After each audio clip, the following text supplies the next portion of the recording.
The name Joo-No sends shivers down the spines of corporate Korea.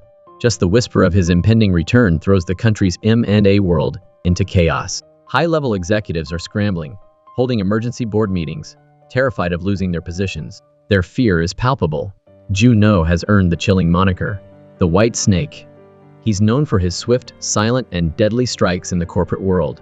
Like a venomous serpent, he can dismantle careers overnight, leaving behind a trail of unemployed executives, at least according to the hushed whispers of two junior employees witnessing the unfolding panic.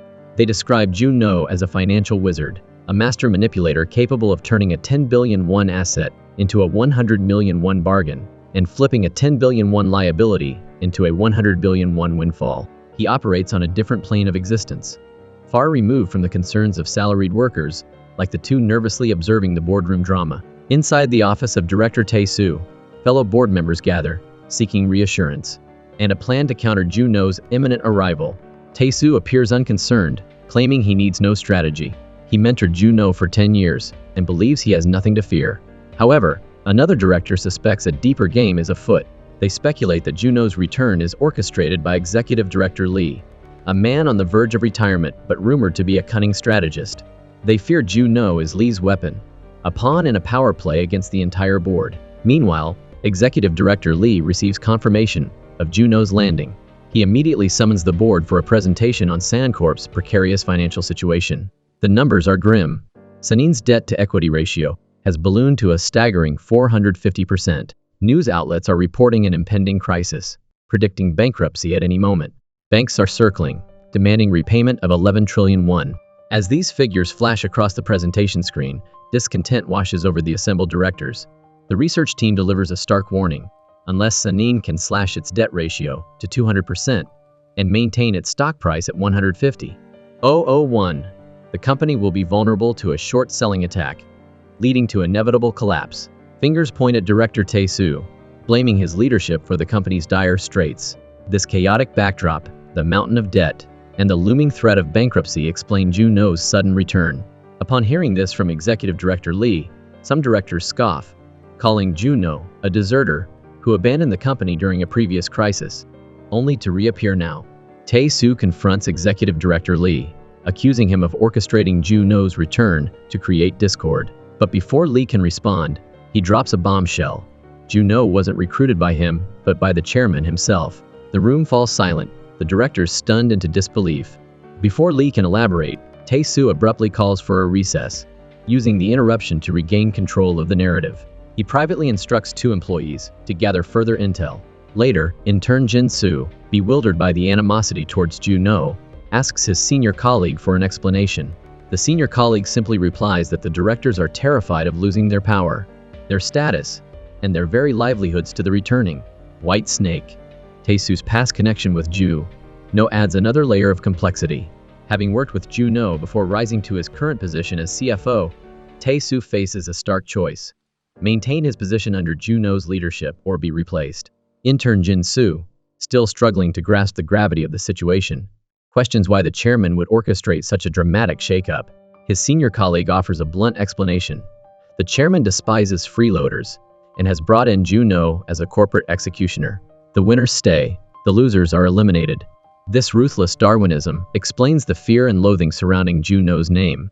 It's even rumored that the chairman sees Joo-No as his successor.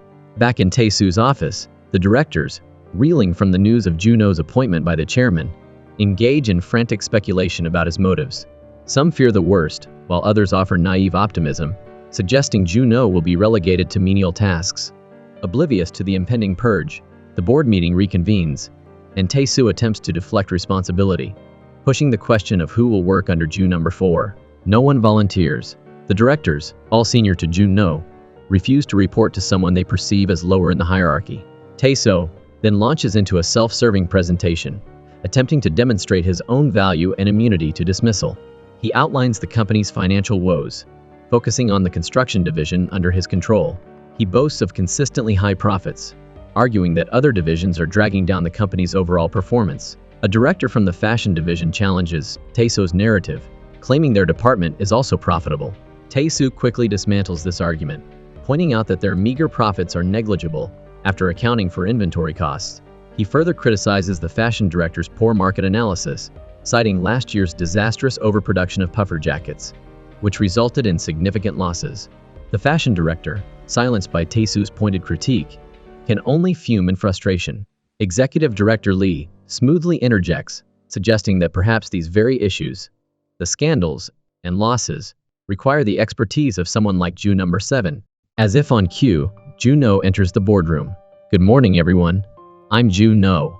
Having reviewed the materials provided by Director Lee, Joo-No acknowledges the urgency of Sanin's situation. He states his intention to assess the situation before announcing his next steps. At that moment, the chairman enters the room, and the directors scramble to their feet. The tension is thick enough to cut with a knife.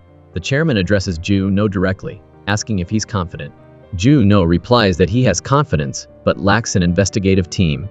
He requests permission to assemble his own team. Intern Jin-soo, caught up in the moment, impulsively raises his hand, volunteering to join. His senior colleague quickly pulls his hand down. After the meeting, the senior colleague warns Jin-soo that he's made a grave mistake. Jin-soo expresses his positive impression of Joo-No, admitting he finds him more compelling than Tae-soo. His colleague offers a chilling piece of advice. "This company is a game of shadows. Those who shine too brightly don't last long." But Jin-soo is unfazed by warnings. He admires competence, and even the daunting task of tackling Sanin's 11 trillion won debt doesn't deter his fascination with Joo-No. Joo-No's first recruit is Min Jung, a seasoned real estate agent. He surprises her by arriving for their meeting in a taxi, a stark contrast to the luxury she expected. Inside the cab, Joo-No questions her career stagnation, suggesting she aims higher. Min Jung confesses that a lack of opportunities has kept her in her current role. Their next stop, the office of attorney Soon Young. Soon Young is a skilled lawyer, capable of twisting any narrative to his client's advantage. However, he has a distinct aversion to courtroom drama. After hearing a client's complaint, he confronts the opposing party, listens to their side, and then declares them both equally unhappy. He encourages them to simply duke it out and consider the matter settled, avoiding any legal proceedings. It becomes clear that Soon Young practices law for the love of the game, not the money. Upon returning to his office, Soon Young finds Joo-No and Min Jung waiting. Joo-No extends an invitation to join his newly formed M&A team. Intern Jin-soo, eager to apply, is interrupted by his senior colleague, who offers a different path. He promises Jin-soo a comfortable life working for directors Tae-soo and Lee, complete with premium coffee, catered meals, and a fast track to promotion if he proves useful, appealing to his ambition while warning against unchecked desire. Jin-soo, acutely aware of the company's precarious financial position and massive debt, recognizes the allure but ultimately decides to pursue his initial interest. He attends an interview with Joo-No 7. Joo-No, reviewing Jin-soo's resume, notes his lack of experience, emphasizing the sheer scale of the task at hand, raising 11 trillion won. He grills Jin-soo about the company's current predicament. Despite his junior status, Jin-soo demonstrates an impressive grasp of the company's weaknesses and vulnerabilities, gleaned from his observations during the board meeting. He answers Joo-No's questions with surprising insight. Jin-soo then reveals his motivation. He's drawn by Joo-No's reputation and seeks to learn from the best. Impressed by Jin-soo's unexpected aptitude, Joo-No offers him a position on the team. The next day, Director Tae-soo accompanies the chairman on a walk, subtly pitching a new project, a reusable insulated bottle. While environmentally friendly in concept, the chairman recognizes the potential for pollution during manufacturing and rejects Tae-soo's proposal for mass production. After leaving the chairman's office, Tae-soo tried to curry favor by suggesting they grab dinner. The chairman, however, declined, claiming a prior engagement. Truth be told, the chairman wasn't fond of sycophants like Tae-soo. Returning to his cronies, who were eagerly awaiting good news, Tae-soo boasted about having dined with the chairman and how busy the chairman would be with upcoming projects. This was all a fabrication, a ploy to impress his colleagues and maintain control over them. Meanwhile, at a flea market, Executive Lee was browsing through vintage items when a close friend approached and whisked him away for a meal. His friend expressed concern about Lee's decision to bring Joo-No back, questioning its wisdom. He warned Lee that if the project failed with Joo-No at the helm, Lee wouldn't be able to simply walk away or retire quietly. Lee, however, stood firm, confident in his judgment and his decision to entrust Joo-No with the 11 trillion won revitalization project. His friend could only shake his head, remarking on Lee's unwavering faith in people at his age. In reality, Lee's hope rested solely on Joo-No's ability to rescue Sanin from the brink of bankruptcy. The next day, at the M&A office, Min-jong delivered a report outlining Sanin's financial situation. Selling all of Sanin's subsidiaries would generate approximately 7 trillion won, enough to offset some losses. The primary reason for the company's declining revenue, she explained, was its lack of presence in the online marketplace. Relying solely on brick-and-mortar stores had left Sanin lagging behind its competitors. Jin-Soo suggested pivoting to online sales, arguing that it would be more efficient and cost-effective than their current model.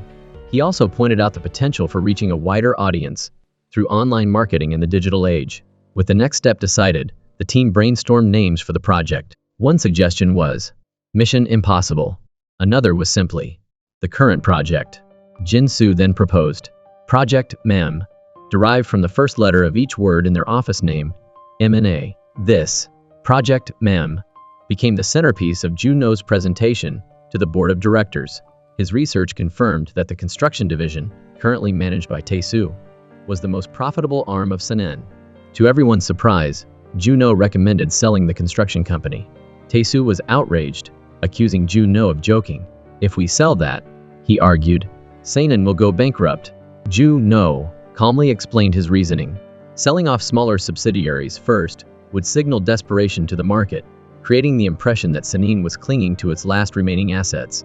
This would likely lead to a further drop in stock prices and accelerate the company's demise. Selling the construction division, however, would generate approximately 7 trillion won, while allowing Sanin to maintain a viable presence in the market.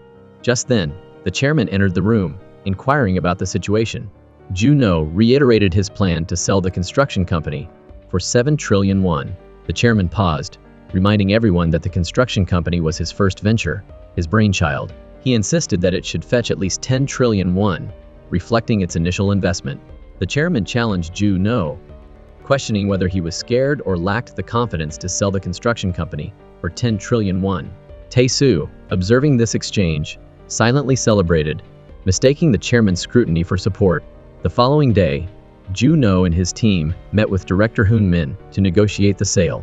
Hoon Min, however, was a subordinate of Tae-soo and had been instructed to give Joo-No a hard time. He began by asking Joo-No his desired selling price, reminding him that such transactions are typically handled through auctions.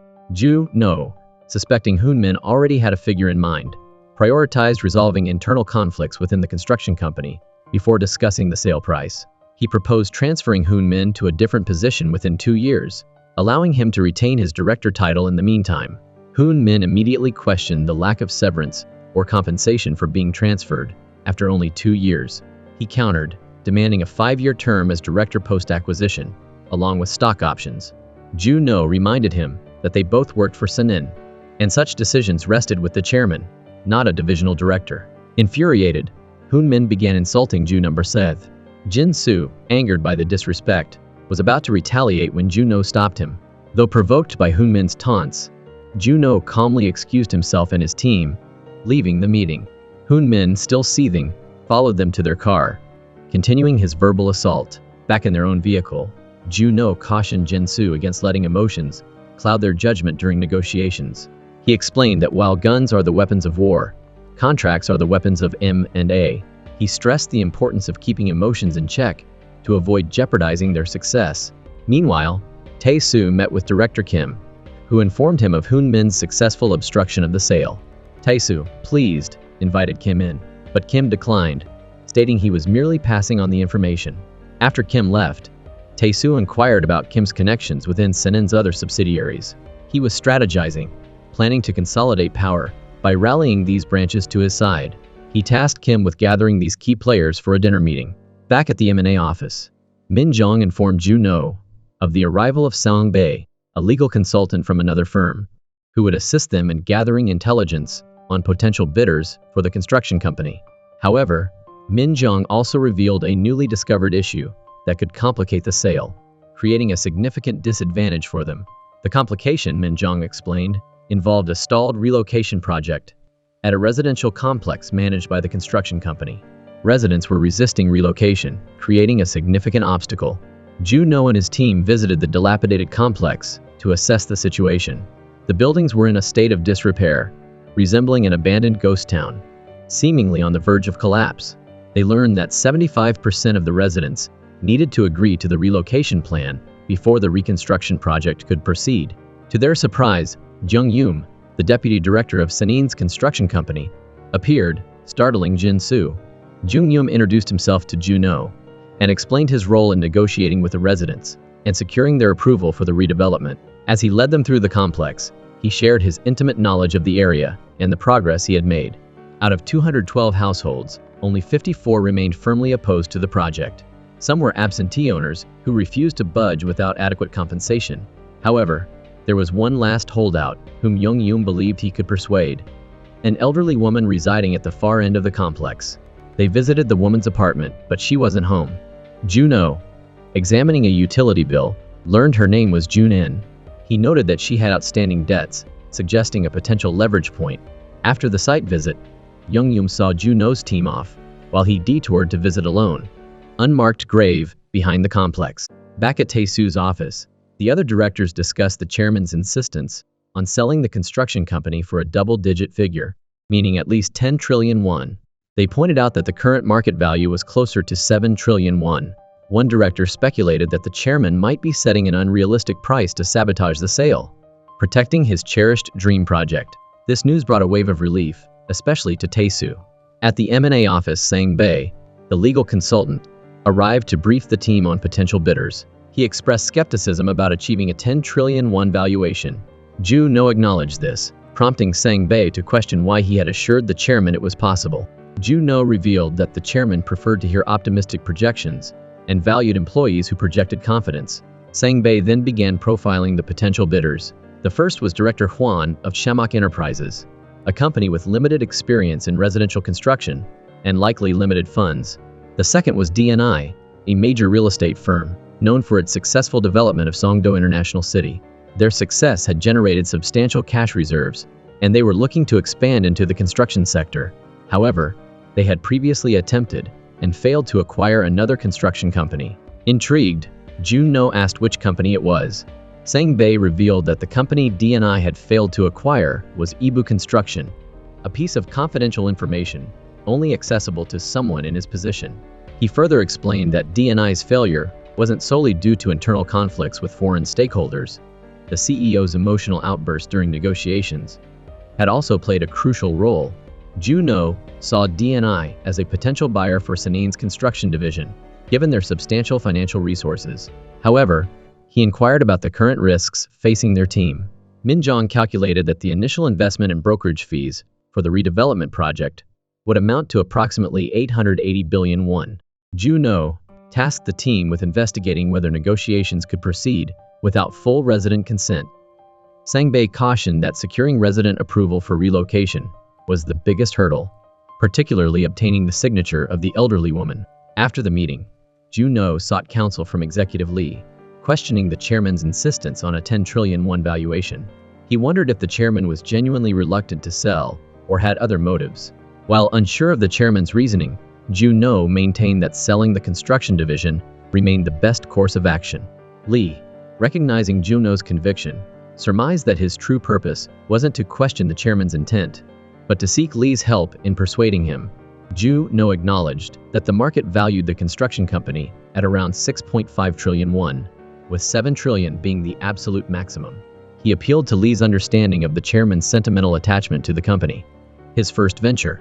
However, he also emphasized the potential risks of retaining the construction division, arguing that a 10 trillion won sale was highly improbable. He posed a crucial question: did the chairman value the construction company itself, or the construction industry as a whole? Meanwhile, Jung Yoom visited the elderly woman, Jun-in, upon her return. She immediately dismissed him when he brought up the redevelopment project.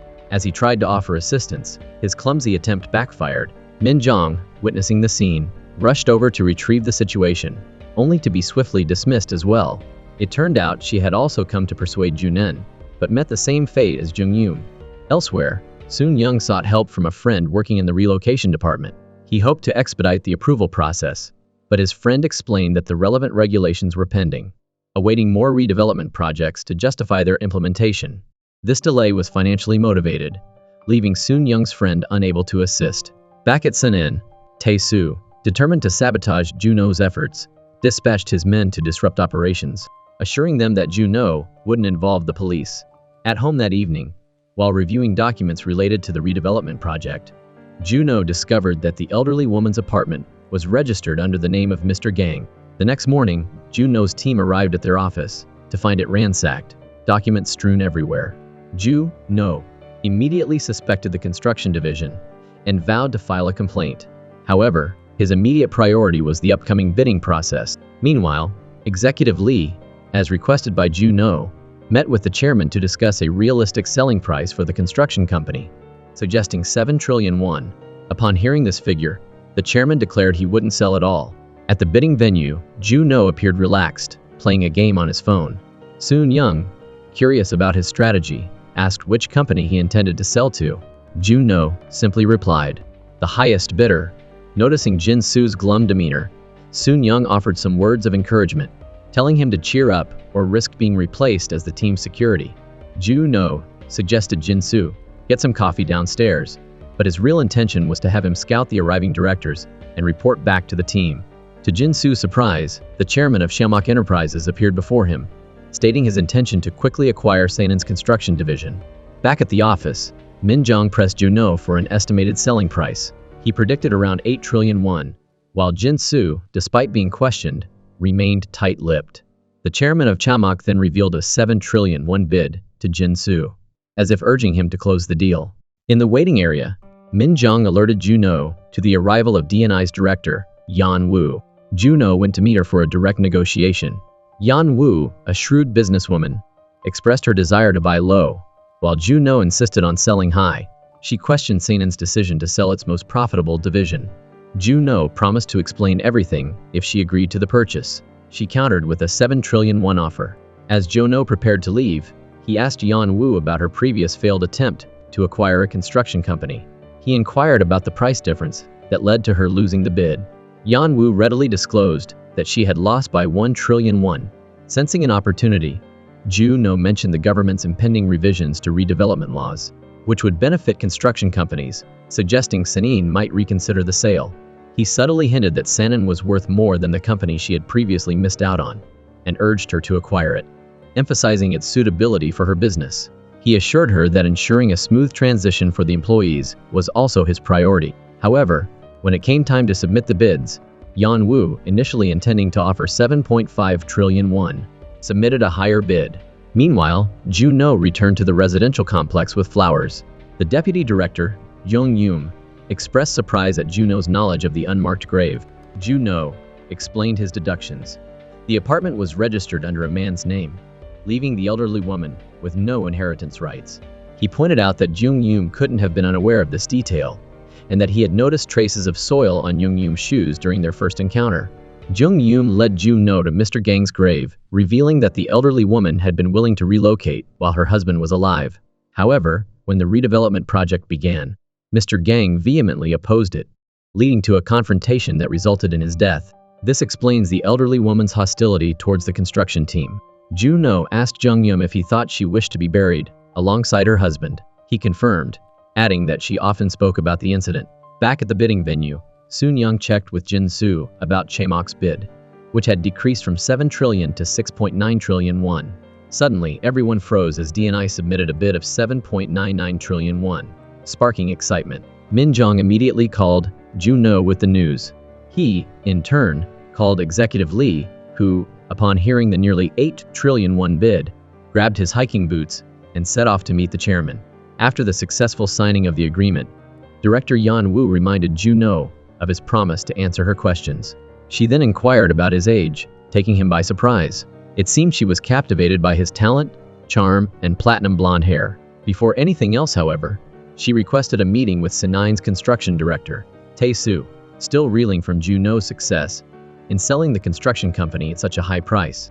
Fumbled through the interview. DNI's representatives noted his lack of foresight and focus on personal gain. Executive Lee, having hiked with the chairman, was questioned about his true purpose. The chairman asked how much DNI had offered. Lee revealed the nearly 8 trillion won bid. Instead of being pleased, the chairman instructed Lee to tell Joo-No to push for a higher price, at least 9 trillion won. After the meeting, As Director Yan Wu returned to her office, she was intercepted by Hoon Min. Intent on sabotaging the deal, he provided her with documents that could potentially undermine Joo-No's position. The next morning, DNI's CFO contacted Min Zhang, requesting a meeting with Joo-No's team to discuss future development plans. Min Zhang relayed the message to Joo-No, who was at a scenic overlook with an ocean view. At the meeting, armed with information provided by Hoon Min, Yan Wu used the redevelopment project's challenges to leverage a lower price. She pointed to the lengthy approval process and the difficulty of negotiating with residents, highlighting the stalled project at the dilapidated complex as Sanin's most challenging redevelopment endeavor. Joo-No acknowledged the difficulties of obtaining resident consent, admitting that it would be a lengthy process. He suggested waiting for the regulations to ease as the most practical approach. Seeing an opportunity, Yan Wu pressed for a price reduction, citing the risk DNI was taking, given the uncertain regulatory landscape. The additional costs amount to 440 billion won, plus another 528 billion won, bringing the adjusted price down to 7.47 trillion won after accounting for all risks. So Director Yan Wu, you're essentially proposing to acquire Sanin's construction company for 5.28 trillion won, correct? You seem to think you're getting a bargain. But what if I were to resolve all these issues? Joo-No challenged. The additional costs would still be 530 billion won. Would you agree that the redevelopment could then proceed with 100% certainty? Yan Wu conceded that the uncertainty surrounding the project's timeline justified the price reduction. However, Joo-No had anticipated this. He had already dispatched Jung Yum to persuade the elderly woman to relocate, promising her that she and her husband could be buried together in a beautiful seaside location overlooking the spot where they first met. Jung Yum assured her he would ensure she could be with her husband, even after her passing. Returning to the negotiation, Joo-No posed another question. If his team secured the necessary approvals for DNI before the acquisition, would they consider that equivalent to mitigating the 530 billion won risk? Yan Wu readily agreed, confident that Joo-No's team couldn't achieve such a feat in time. She was mistaken. Joo-No received confirmation that the final resident had agreed to relocate, securing the 75% threshold required for the project to proceed. This meant Sanin would receive the 530 billion won compensation. Yan Wu's confident smile faltered. She asked, incredulously, if Joo-No intended to demand the full amount, tasked with resolving an 11 trillion won debt. Joo-No wasn't about to let any opportunity slip. He reminded Yan Wu of her earlier question about why he was selling the construction division. The answer was simple. To save Sanin, he needed to offer DNI the best asset they had. Therefore, the final price for the construction company would be 8.5299 trillion won. The acquisition became a major news story, touted as the largest M&A deal of its time. The respectful relocation of Mr. Gang's grave, with the elderly woman's consent, was also highlighted, portraying DNI in a positive light. DNI had not only acquired a valuable asset, but also gained positive publicity for its compassionate handling of the relocation. At her husband's new gravesite, the elderly woman spoke to him, promising to join him soon and teasing him not to complain about her appearance. It was clear she had been lonely for too long. At the inauguration ceremony, Yan Wu greeted Joo-No, playfully acknowledging their previous adversarial positions. She extended an invitation for him to join DNI, should he ever leave Sanin. Talent and charm, it seemed, were highly sought after. She then introduced the new construction director, Jung Yum. He thanked Joo-No, having heard that Joo-No had recommended him for the position over Hoon Min and his 5-year contract demands. Suddenly, Sanin's chairman appeared, congratulating Yan Wu. However, his visit wasn't merely celebratory. He turned to Joo-No, asking how he planned to address the remaining 2.5 trillion won debt. He challenged, "Are you planning to sell off more of my company?" This time, however, Joo-No's answer was different. He wasn't going to sell, he was going to acquire. After declaring his intent to acquire a company, Joo-No immediately dives into market research, identifying potential investment targets that offer quick returns. He shares these plans with the other Sanin directors. On his way to a board meeting, Joo-No plays a delivery simulator game, prompting his driver to comment on his apparent love of gaming. In reality, Joo-No is using the game to strategize for his upcoming project. At the meeting, Joo-No presents the potential benefits of entering the e-commerce market. He's met with immediate resistance. The chairman notoriously despises anything related to online business. Several directors voiced their disapproval, arguing that Joo-No has no authority to make such a decision. Director Lee Dong-ju tries to restore order, urging them to hear Joo-No out. Another director cynically reminds Lee of his own failed attempt at e-commerce. Tae-soo throws down the gauntlet, challenging Joo-No to explain how Sanin, with no established platform, can gain market share in the competitive world of e-commerce. Joo-No analyzes the current landscape, highlighting the ongoing price war between delivery giants, Naver and Gopang. He predicts that the eventual victor will inevitably raise prices to recoup losses, creating an opportunity for Sanin to leverage its existing logistics infrastructure and offer competitive pricing and faster delivery. Another director scoffs, questioning how Sanin can compete against such established players. Joo-No anticipates this objection. He points out that Sanin's existing delivery network is a significant advantage. A director raises the obvious issue: Sanin lacks an e-commerce platform. Joo-No unveils his solution, acquiring an existing platform. He argues that this is more cost-effective than building a new one from scratch or outsourcing development. Director Ha, seemingly supportive, gives Joo-No free rein to proceed, but with a caveat: full responsibility for any failure rests solely on Joo-No's shoulders. This thinly veiled threat reveals Ha's true colors. It's clear that Tae-soo, still smarting from the sale of his construction division, likely influenced this decision. He's happy to let Joo-No take the risk, while reserving the right to claim credit for any success. After the meeting, Joo-No consults with Executive Director Lee. Lee, having experienced similar resistance in the past, asks Joo-No if he's familiar with Collection, a popular online fashion retailer. He recounts how Collection had once offered itself to Sanin for a mere 10 billion won. The chairman, averse to risk, rejected the acquisition. Now, witnessing Collection's explosive growth, the chairman's aversion to e-commerce has become a source of frustration for Lee. Joo-No agrees that Sanin needs to demonstrate growth potential to prevent a stock market collapse before securing the 11 trillion won. The problem: there are no suitable companies currently for sale. Back in the M&A office, Joo-No asks his team for their feedback on the delivery simulator game. Jin-soo praises the game's deceptively simple, yet balanced design, its realistic portrayal of the delivery driver experience, and its use of real-world maps. He highlights the game's feedback system, which offers suggestions for improvement after each mission. Despite these strengths, Jin-soo predicts the game's failure due to its unsustainable business model, which lacks any apparent revenue stream. Joo-No concurs, noting the high development costs and low returns. Just as they discuss this, the game developers announce a temporary shutdown for further development. Jin-soo believes this is the end of the line for the game. Joo-No decides to visit the game developer's office. While the development team is out on a break, Joo-No and his team arrive to discuss a potential acquisition. He reveals his intention to utilize the game system for Sanin's foray into e-commerce. The lead developer, Director Cha, laughs, finding the idea amusing. He acknowledges the growing trend of digital transformation and understands Joo-No's vision, but insists on consulting his team. After the team returns with pizza, Director Cha shares the story behind the game's creation. Frustrated by constant criticism of his company's inefficient delivery system, he created the game as a way to explore and address its flaws. Min Jung expresses her surprise at the game's realism, its detailed simulation of order placement, pickup, and driver dispatch. She asks if Director Cha has personal experience in the field. He admits to a past career in logistics, marked by poor performance reviews. He laments the demanding nature of the industry, where even a single late delivery can result in customer dissatisfaction. He reveals that he'd pitched ideas from the game to his boss, who dismissed them as incomprehensible. He also shares how his colleagues use the game's simulated order volume and delivery flow to create increasingly challenging scenarios.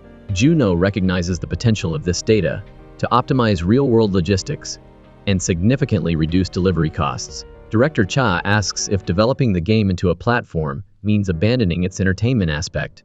Joo-No confirms, then makes his offer. Would you consider selling your product to us? While Director Cha initially hesitates, his team eagerly asks for Joo-No's contact information and discusses a potential price.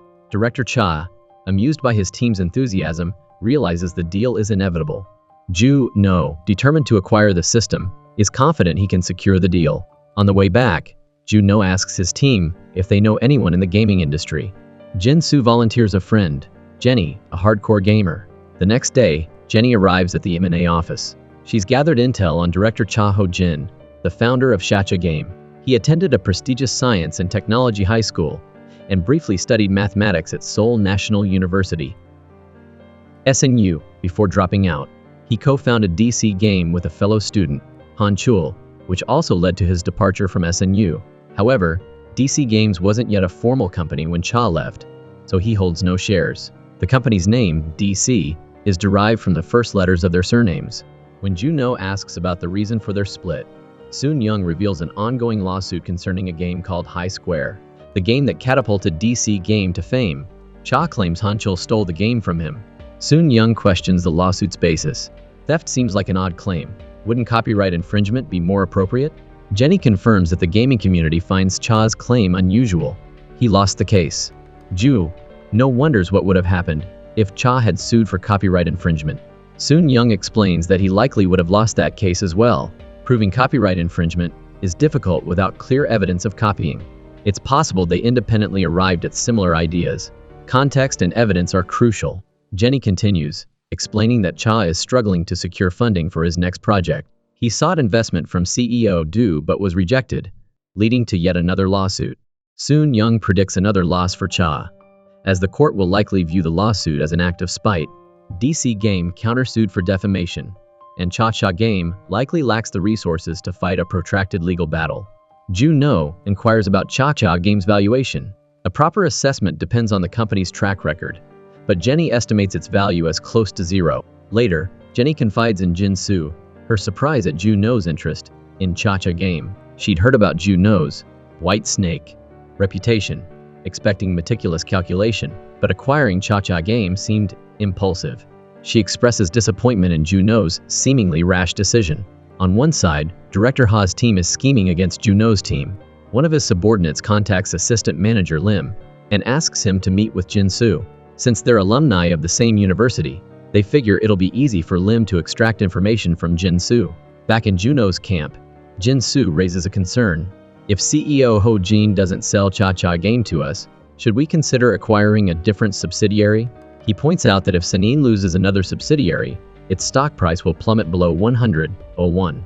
Joo-No agrees, adding that such a drop would be a public admission of Sanin's financial struggles. Private equity firms would swoop in, demanding repayment of loans. Joo-No emphasizes the critical nature of this deal. Comparing their situation to the Cha Game, they have no other options. This deal has to succeed. He then assigns two tasks. First, he asks Soon Young to investigate why Cha Game filed a criminal lawsuit, not a civil one, against DC Game. Second, he instructs Jin-Soo to crack Cha Game's Delivery King game. Jin-Soo feels like Joo-No is sidelining him from the main acquisition project. After the meeting, Jin-Soo offers to analyze other data, but Joo-No simply tells him to focus on cracking the game as quickly as possible. Feeling somewhat dejected, Jin-Soo receives a timely invitation from Lim, his former senior at university, to grab a drink and catch up. While they reminisce, Lim subtly steers the conversation toward Jin-Soo's current work at the M&A department. Feeling down and slightly unguarded, Jin-Soo lets slip that they're planning to acquire CEO Ho Jin's Cha Game. When Lim presses for the reason behind the acquisition, Jin-Soo becomes suspicious. "Are you spying on me? Are you going to betray me?" he asks. Lim denies any ulterior motives, feigning innocence and appealing to their long-standing friendship. However, as soon as Jin-Soo leaves, Lim immediately calls Director Ha to report his findings.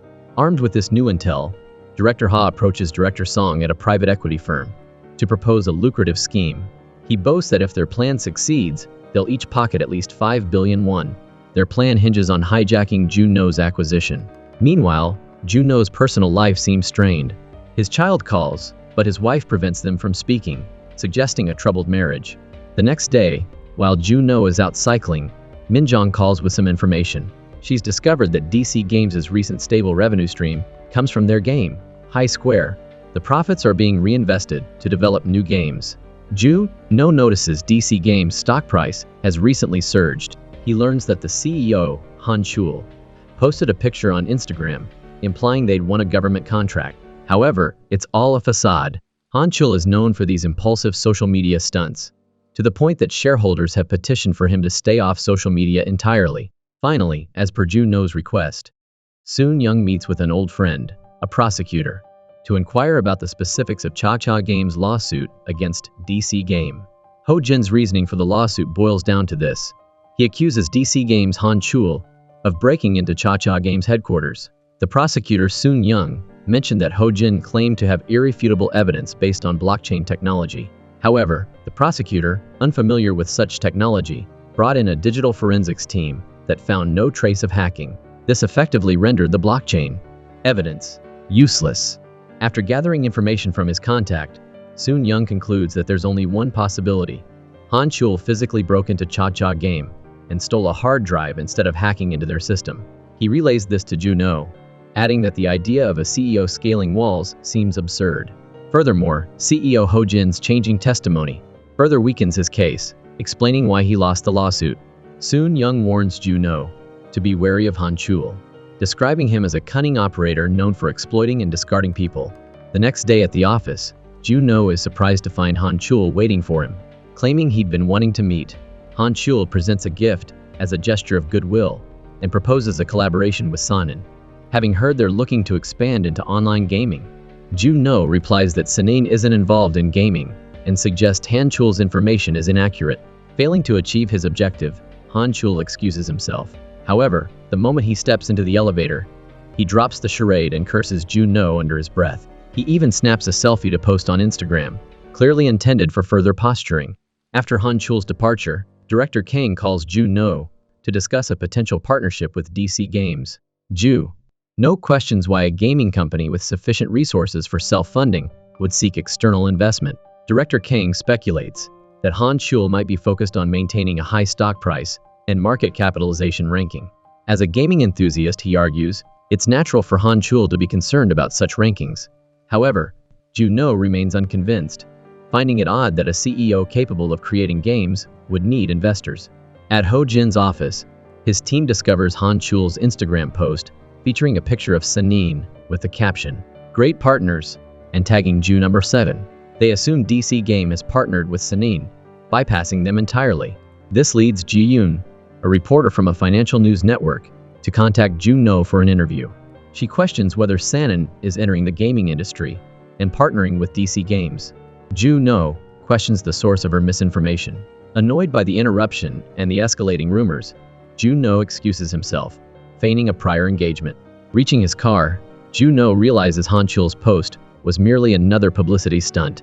Just then, he receives a message from Ho Jin, offering to sell Cha-Cha Game for 10 billion won. Without hesitation, Joo-No tries to call Ho Jin, but can't reach him. He leaves a message and proposes a meeting to discuss the offer.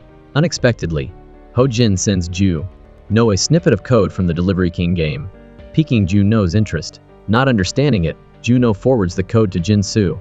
Unfamiliar with the coding language, Jin-Soo calls his friend Jenny, a programmer, to examine it. Upon seeing the code, Jenny is stunned, exclaiming in disbelief at its complexity. Meanwhile, Director Tae-Soo meets with the chairman to discuss an upcoming business opportunity. He explains that DC Game is interested in acquiring Cha-Cha Game, but their relationship is strained. Tae-Soo proposes buying Cha-Cha Game first and then selling it to DC Game for a significant profit. He predicts that due to the surrounding rumors, DC Games' stock price will drop the following Monday if they acquire Cha-Cha Game directly. It seems Tae-Soo is trying to outmaneuver Joo-No60. The next day at Joo-No's office, Jin-Soo presents the code Ho Jin sent. He explains it's the back-end code of the Delivery King game, the foundation of the game itself. He compares it to a restaurant's secret recipe being handed over to them. To further clarify, Jin-Soo announces that Jenny will explain the code's significance in person. Upon arrival, Jenny proposes two possibilities for Ho Jin's decision to share the code.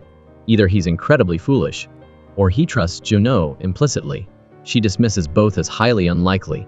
The more probable scenario, she explains, is that Ho Jin is demonstrating the power of their blockchain technology. She explains that anyone accessing the code leaves an indelible trace, like a digital fingerprint, which can't be erased. Ho Jin, by sharing the code, wants to prove the robustness of their security system, demonstrating that only authorized personnel within Sanin will have access to valuable intellectual property. Soon Young questions the connection to delivery services. Jenny gestures to Jin-Soo to continue the presentation. Jin-Soo explains that in military inventory management, tracking the precise number of helicopters, for example, is challenging because inventory constantly fluctuates. Businesses face similar difficulties. Jenny explains that Cha-Cha Games technology solves this problem by precisely tracking all inventory in real time. Furthermore, She highlights that Cha-Cha Game's system utilizes shared ledgers, updated in real time.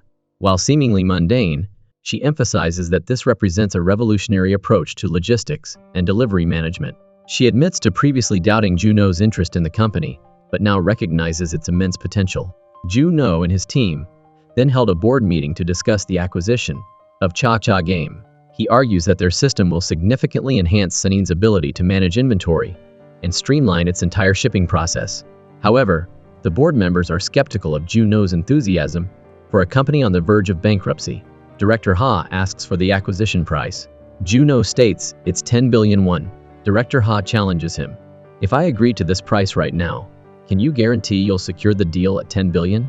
Joo-No confidently confirms, revealing his thorough preparation, including a memorandum of understanding granting Sanin exclusive negotiation rights within the 10 billion won range. Director Ha ends the meeting without further comment. Following the meeting, Joo-No presents the acquisition plan to the chairman, informing him of the intent to acquire Cha-Cha Game. The chairman, with a hint of suspicion, asks, "Are you truly working for me? Can I trust you?" Joo-No simply replies, "Yes," but the chairman remains unconvinced. He alludes to Joo-No's past, referencing a stock manipulation incident that didn't result in jail time. "Did you leak information to the market, urging them to buy stocks?" the chairman asks. Joo-No doesn't deny it. The chairman then questions the significant number of shares held by Joo-No's deceased brother, implying suspicion about the circumstances. Given his brother's substantial holdings and subsequent death, the chairman wonders if Joo-No is seeking revenge against Sanin. Joo-No avoids discussing the past, simply promising not to harm the company and requesting approval for the Cha-Cha Game acquisition. The chairman, after hearing this, grants his approval. Unbeknownst to Joo-No, Director Tae-soo has met with Director Song. They've hatched a plan to steal the deal from under Joo-No's nose. Later, Joo-No waits for Ho-jin to sign the contract. When Ho-jin doesn't show, Joo-No calls him. Ho-jin claims he can't make it that day. Instead of rescheduling, Ho-jin reveals he's signed a contract with another party offering double Sanin's price. Joo-No realizes his deal has been hijacked. Frustrated, Joo-No heads to the elevator, where he runs into Director Ha, the very person who orchestrated the takeover. Director Ha taunts Joo-No about the failed deal. Despite his anger, Joo-No maintains his composure, but Director Ha clearly sees through his facade. At Ho-jin's office, the team celebrates the 20 billion won offer with black bean noodles.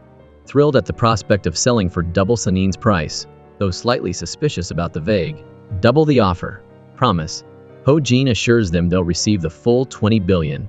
This prompts Joo-No and his team to confront Ho-jin. Ho-jin, unable to face Joo-No, tries to hide.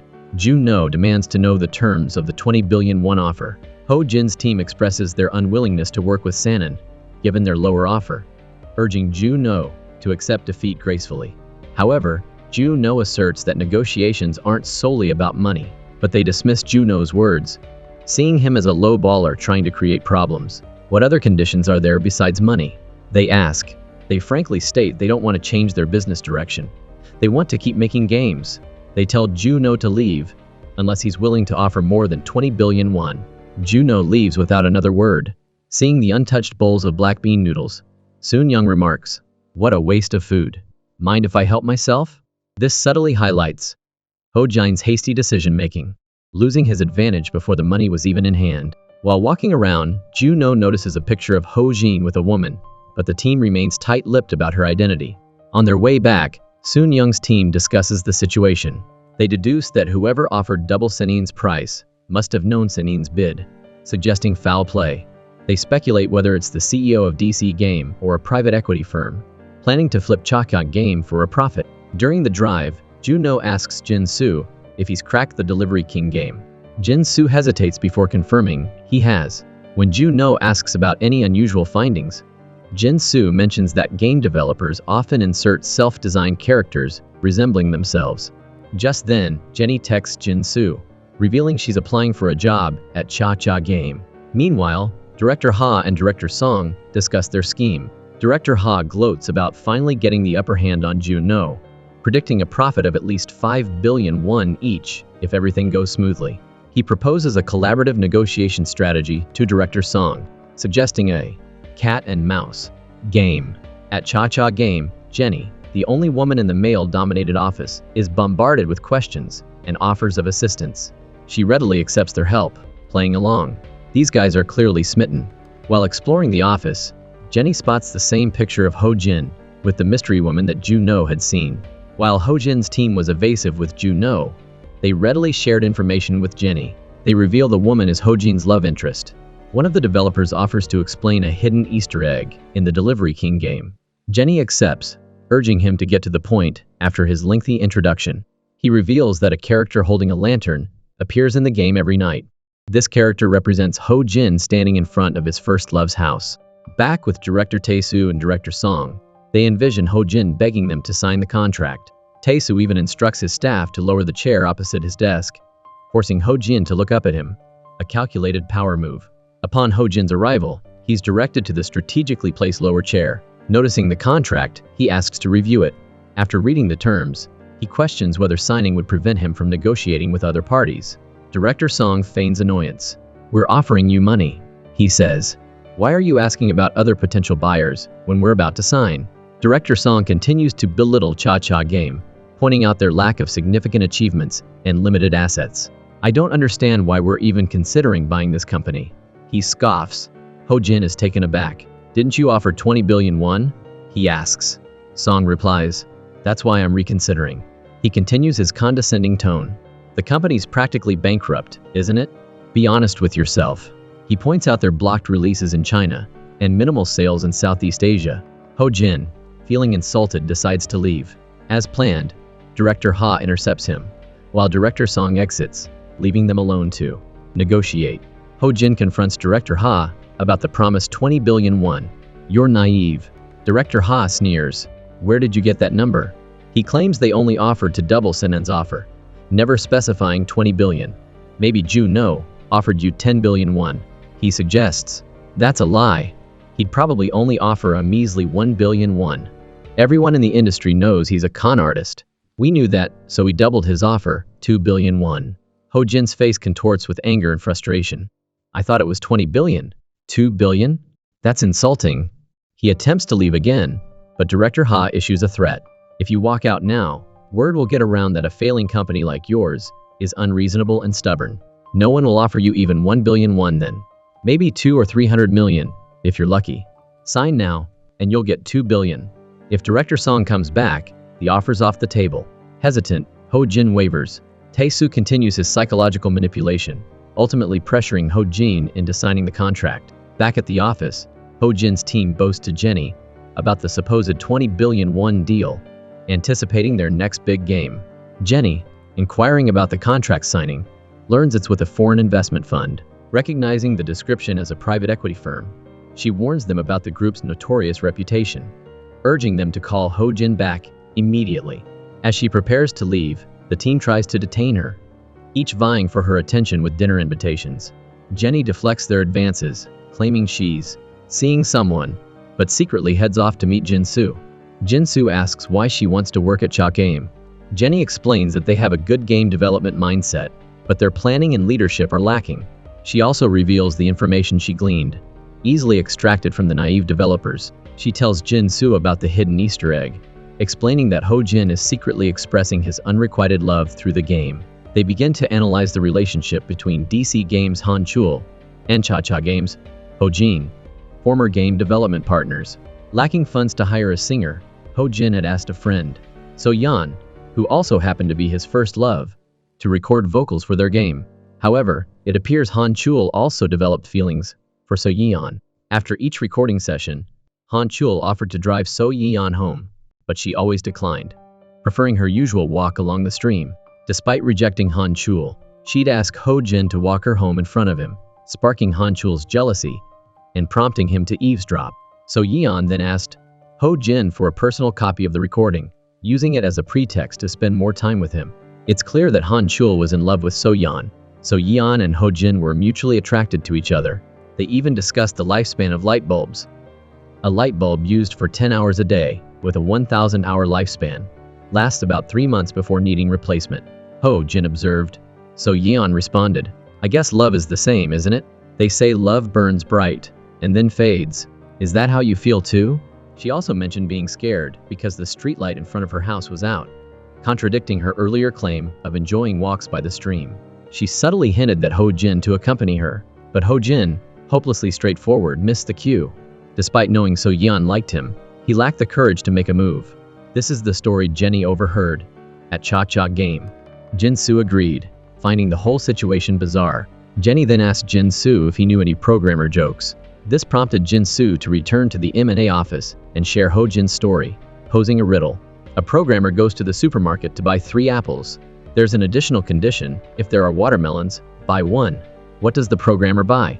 Min-jong guessed 3 apples, and Soon-young guessed he'd call his wife, but both were wrong. Joo-No randomly guessed 1 apple, which was correct. Jin-soo explained that this highlights a common programming error because of the conditional if statement. The programmer only bought 1 apple. I don't get why it's funny, Jin-soo admitted. Maybe it's so unfunny that it's funny. Min-jong connected the joke to Ho-jin's inaction. When So-yeon said she wanted to walk alone, he didn't offer to accompany her. Soon-young asked about the streetlight situation. Jin-soo revealed that Ho-jin has been lighting the path in front of So-yeon's house ever since. Every night, he hangs a lantern where the streetlight is broken, replacing the bulb every 100 days. He then dropped a bombshell. So-yeon ended up dating Han Chul. Everyone was stunned. That year, while Ho-jin was hanging the lantern, Han Chul accessed Ho-jin's computer and copied the music file. He then took it to So-yeon, pretending he was the one who'd made it for her, using the excuse of needing to check if it worked on her system to spend time with her. Ho-jin witnessed this interaction, which explained why he left DC Game. Joo-No questioned if the hidden quest location in the game was indeed So-yeon's house. Jin-soo confirmed that the hidden quest in Delivery King was Ho-jin's confession of love. Convinced, the team visited the location the next day and coincidentally encountered So-yeon tending plants on her rooftop. So-yeon mistook them for fans of the hidden quest in High Square. Jin-soo was surprised, asking why she mentioned High Square instead of Delivery King. So-yeon was unfamiliar with Delivery King, only knowing High Square, developed by DC Game, which contained an identical hidden quest. Exasperated, she exclaimed, "Who else would be crazy enough to do something like that?" Upon returning, Joo-No immediately began researching DC Game's High Square. A YouTuber explains that High Square has a hidden event. Approaching an unlit torch changes the background music. Joo-No's team recognizes the music as the track So-yeon recorded years ago. The lamp above symbolizes Buddha's light, and the name, Wangcheol, refers to So-yeon's favorite walking path. These details, combined with other similarities, are like blatant plagiarism with a few typos left in.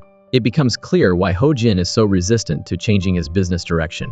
If everything is identical, but there's no record on the blockchain, there's only one explanation. Han Chul stole Ho-jin's hard drive. This explains why Ho-jin initially filed a theft lawsuit, not a plagiarism lawsuit. That evening, Ho-jin arrives home to find Joo-No waiting. Joo-No congratulates him, unaware that Ho-jin signed a deal for a mere 2.1 billion won. Ho-jin, assuming Joo-No is mocking him like the private equity firm, asks sarcastically, "You guys see money in everything, don't you? Have you ever played Delivery King?" Joo-No shows Ho-jin his game account, White Snake, which has reached the final level. "I really enjoy your game," Joo-No says. "I'm also playing DC Games High Square. I haven't finished it, but I found the hidden quest." He continues, "That's why I'm here. If I were in your shoes, I don't know if I could have persevered. To have your life's work stolen, turned into a massive success by the man who also stole your first love, and to have him constantly in your way, blocking your dreams. I don't think I could be as strong as you." Ho-jin apologizes for signing with another party. Joo-No says it was probably the best choice for him. But Ho-jin, after seeing Joo-No's genuine concern, now wants to sign with Sanin. However, breaking the contract would incur penalties he can't afford. The next day at the office, Jin-soo apologizes to the team, feeling guilty. They're confused by his apology. He confesses to Joo-No that at the start of the project, he hadn't actually finished Delivery King because he opposed the acquisition, believing Joo-No had sidelined him. Had he played to the end, he might have persuaded Ho-jin. Joo-No reassures him not to dwell on it, revealing he already knew about the private equity deal. He asks about the sale price, learning it was 2.1 billion won. Joo-No realizes Ho-jin was swindled, but the game isn't over. He anticipates the private equity firm will contact him, as he's the only one interested in acquiring Cha-Cha Game. He's curious how Jin-soo learned about the sale price. Jin-soo reveals Jenny told him, but assures Joo-No she's not a spy. Noticing assistant manager Lim lurking nearby, Jin-Soo realizes who the real informant is, recalling how Lim questioned him about the M&A team's activities, leading him to inadvertently mention Cha-Cha game. Joo-No devises a plan with Jin-Soo to trap Lim. If they want to play games, Whitesnake can't be left out.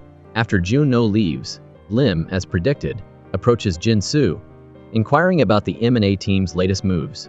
Jin-Soo tells him they've abandoned the acquisition, and that Joo-No has even dropped the e-commerce initiative altogether. Lim is stunned. As planned, Joo-No revisits Ho-Jin to renegotiate, while Jin-Soo feeds Lim false information, prompting him to report back to his superiors. Joo-No even leaks a photo of himself with Han Chul to create the illusion of a partnership with DC Games. Hearing that Joo-No is no longer interested, the private equity firm contacts him, offering to sell him a gaming company. Sensing their eagerness, Joo-No feigns disinterest, stating, "If it's Cha-Cha game, forget it. I'm not buying a worthless company." Despite this, he meets with Ho-Jin, announcing his intention to acquire Cha-Cha game. Ho-Jin, overjoyed, asks, "Sanin will pay 10 billion won, right?" "Not a chance." Joo-No replies. He offers to invest 3 billion won with a post-investment valuation of 10 billion. Ho-Jin is outraged, but Joo-No reminds him that he sold Cha-Cha game for only 2.1 billion won, making a 10 billion valuation a significant gain. He explains that offering the full 10 billion outright would raise suspicion with Sanin's leadership and wouldn't be approved. Ho-Jin protests. "You said you'd invest in our game development." Joo-No clarifies that the investment will come from another source. Meanwhile, at a bridal shop, Soon-Young meets with Han Chul to discuss the lawsuit. When Soon-Young asks about the identical hidden quests, Han Chul remains defiant, asking if he's being recorded. "Even if I admit it, does it matter? It's up to the judge." Soon-Young reveals that the judge is a passionate gamer with extensive knowledge of programming and game development, suggesting he'll take a keen interest in the case. Han Chul, visibly nervous after confirming this online, begins to sweat. "What are your terms for a settlement?" he asks. Soon-Young demands 10 billion won, plus 10% of the profits from High Square. Han Chul agrees to the money, but refuses to give up any profits. He argues, couldn't this be considered a simple theft? If anyone at DC Game knew, they would have reported it. Unfazed, Soon-Young continues, "The judge loves these kinds of cases. This is organized theft. It carries a heavy sentence, maybe 10 years. DC Game's reputation would be ruined. You'd have to postpone your wedding." Finally, Han Chul cracks, agreeing to Soon-Young's terms. Soon-Young seals the deal with a mockingly affectionate hug, much to Han Chul's chagrin. Joo-No's team has finally secured justice for Ho-Jin. However, the project still requires the chairman's approval. Joo-No informs Executive Director Lee of the situation. Director Lee questions the 10 billion won valuation for Cha-Cha game. Joo-No explains that exceeding that amount would implicitly acknowledge the chairman's previous failed collectible acquisition as a mistake. After briefing the chairman, Joo-No secured a 49% stake in Cha-Cha game for 3 billion won. The chairman questions why not acquire 100%, but Joo-No explains that this allows Cha-Cha game's team to retain a vested interest, motivating them to work diligently. He believes this was the highest price they could realistically agree on with Sanin. The chairman remains skeptical, questioning how a near-bankrupt company can be revitalized. Joo-No reveals the non-refundable investment secured from DC Game, a key element of his complex strategy. Finally, Ho-Jin signs the contract with Sanin. Joo-No inquires how Ho-Jin resolved the private equity contract. Soon-Young explains that he received a cancellation notice from them on Ho-Jin's behalf. To celebrate, Ho-Jin takes everyone out for spicy noodles. Min-jong playfully teases him about his past, asking if he really hung lanterns for Soo-Yan for 100 days, remembering his obsessive act of breaking the streetlight to create opportunities to hang lanterns for her. Ho-Jin, embarrassed, dismisses it as faulty equipment and negligent maintenance workers. Joo-No wonders if anyone else has discovered the hidden quest and delivery king. Unbeknownst to him, his first love has cracked the game and uncovered its secrets. Meanwhile, reporter Han Ji-yoon faces ridicule from her colleagues for misreporting the partnership between Sanin and its competitors. Seeking revenge, she prepares a scathing online article. As a result, Joo-No receives an alert. Sanin's stock price is plummeting dangerously close to a hostile takeover threshold. Will he be able to save the company from falling into the hands of predatory investors? After receiving the alert about Sanin's falling stock price, Min-jong informs Joo-No that this will impact their subsidiary, Win, potentially jeopardizing its listing on the stock exchange. If this happens, Sanin will be vulnerable to a hostile takeover by private equity firms due to a put option. Joo-No asks who published the damaging article. It's Han Ji-yoon, the reporter who interviewed him about the supposed DC game partnership. Director Lee learns of the situation and instructs Kim Hyun from the PR department to contact Han Ji-yoon for damage control. However, Ji-yoon, wielding her newfound power, curtly tells them to send an email and hangs up, leaving Kim Hyun powerless. Director Lee decides to handle the situation personally. At a restaurant, Director Lee meets with Ji-yoon, offering her an exclusive interview with Sanin for an upcoming promotional project. But Ji-yoon, still harboring resentment, refuses. She points out that the article is already published, and the deadline for revisions has passed. Director Lee, defeated, returns to the chairman's office. The chairman has also seen reports predicting Sanin's downfall due to the M&A team's actions. He checks the stock price, which has dropped to 99,000 won. Sanin is on the brink of a hostile takeover. He orders his secretary to immediately recall Director Chi-young, the head of Win, from his overseas trip. Upon arrival, Director Chi-young is informed of the urgent summons. Unsure of what transpired during his absence, he calls Director Lee for an update. Meanwhile, Director Lee faces the chairman's wrath. He's berated for not listing Win sooner, leaving it exposed to this crisis. Mid-reprimand, Director Chi-young arrives, nonchalantly discussing his business trip and plans for a Saipan resort. The chairman explodes, furious at Chi-young's obliviousness to the critical situation. Chi-young even attempts to deflect blame, further infuriating the chairman. Blaming the market? That's your excuse as a director? He roars. However, the situation is linked to Director Ha, who orchestrated Win's acquisition, leaving its management to others, while Chi-young took the fall. As if on cue, Director Ha arrives to meet with the chairman. He immediately blames Director Lee, arguing that Win should have been listed during the COVID market upswing. His real motive is to seize control of the negotiations with the private equity firms. The chairman questions Ha's ability to secure a deal and asks if he believes Win is a lost cause. Director Chi-young visits Director Lee to clarify the situation. He explains that he was preparing for Win's listing, but negative reports surfaced. Director Lee accepts responsibility, admitting he misjudged the post-COVID surge in domestic cycling tourism. Chi-young points out Director Ha's involvement in the acquisition, arguing that Ha should have purchased a listable entity. Director Lee assures him he'll assist.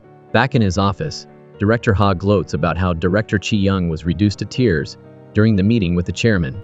Instead of finding solutions for Win, Director Ha spreads rumors among his cronies that the chairman intends to destroy the subsidiary. The COVID boom is over. He says, "Who rides bikes anymore? The rich are traveling, and the poor are struggling to make ends meet. Win is finished." He compares managing Win to handling a ticking time bomb. Meanwhile, Joo-No's team gathers information about Win. Despite 30% annual growth during the pandemic, fueled by the demand for non-contact sports, its listing was always contingent on market conditions. Post-pandemic, Win's performance has declined significantly as people return to work and have less leisure time, impacting sales and making a successful listing unlikely. Joo-No inquires about the private equity firm's put option. Soon Young explains they can exercise it if the stock price remains below 100,000 won for 20 days. Joo-No's M&A team has roughly 3 weeks to raise the stock price and save San. Win's current challenge is the rise of public bike-sharing programs, creating stiff competition. As the team discusses this, the chairman appears, asking Joo-No if he also believes Win is doomed. Joo-No doesn't deny it, stating that even with the COVID boost, the bicycle market isn't particularly lucrative. He suggests that to increase ridership, a stronger incentive is needed. He predicts the high-end bicycle market holds more potential. The chairman challenges Joo-No to handle the situation. Confident as ever, Joo-No, the white snake of M&A, accepts. The team visits Win to assess their bicycle models and meets Director Ray Jong, a former archery champion with expertise in carbon materials, who transitioned into bicycle manufacturing. He proudly shows off his carbon fiber bows, which earned him gold medals, before showcasing the high-end bicycle line. Soon Young is shocked by the price of a bicycle, exceeding that of a car. This is Win's core problem. Professional athletes use high-end bikes, but the general public can't afford them, limiting sales. Director Park acknowledges the challenge, but Joo-No remains optimistic, promising to work together to find a solution. Joo-No notes, Win offers 12 models priced between 5 and 30 million won, but ironically, the cheapest model sells the worst. He also discovers a competitor offering high-quality aluminum bikes for 1 million won less. creating a significant price barrier for consumers. His solution is to reduce the price of Win's cheapest model by 1 million won, matching the competitor's aluminum bikes while offering superior carbon fiber quality. This would boost Win's sales and profitability. Director Park agrees, but another problem arises. The production cost of their carbon fiber bikes can't be reduced any further without incurring losses. He explains that besides materials, the drivetrain is crucial. And Shimizu, a Japanese company, is the industry leader. Win needs to secure more drivetrains from Shimizu, but increasing their supply is proving difficult. However, for Joo-No, a master negotiator, this is hardly a challenge. He assures Director Park, "Don't worry, leave it to me." Back at the office, Jin-Soo asks Joo-No for advice to avoid any cultural missteps in Japan. Joo-No emphasizes the importance of respecting Japanese customs and etiquette. Understand their rules and be considerate, and you'll be fine. Jin-Soo prepares gifts for the trip. Meanwhile, Joo-No meets with Director Lee, having heard about his previous attempts to improve Win's profitability. Director Lee explains that his project was halted due to opposition, and that Win's focus on premium products hindered broader market expansion. He expresses shame at his oversight, especially after hearing about Joo-No's insightful conversation with the chairman.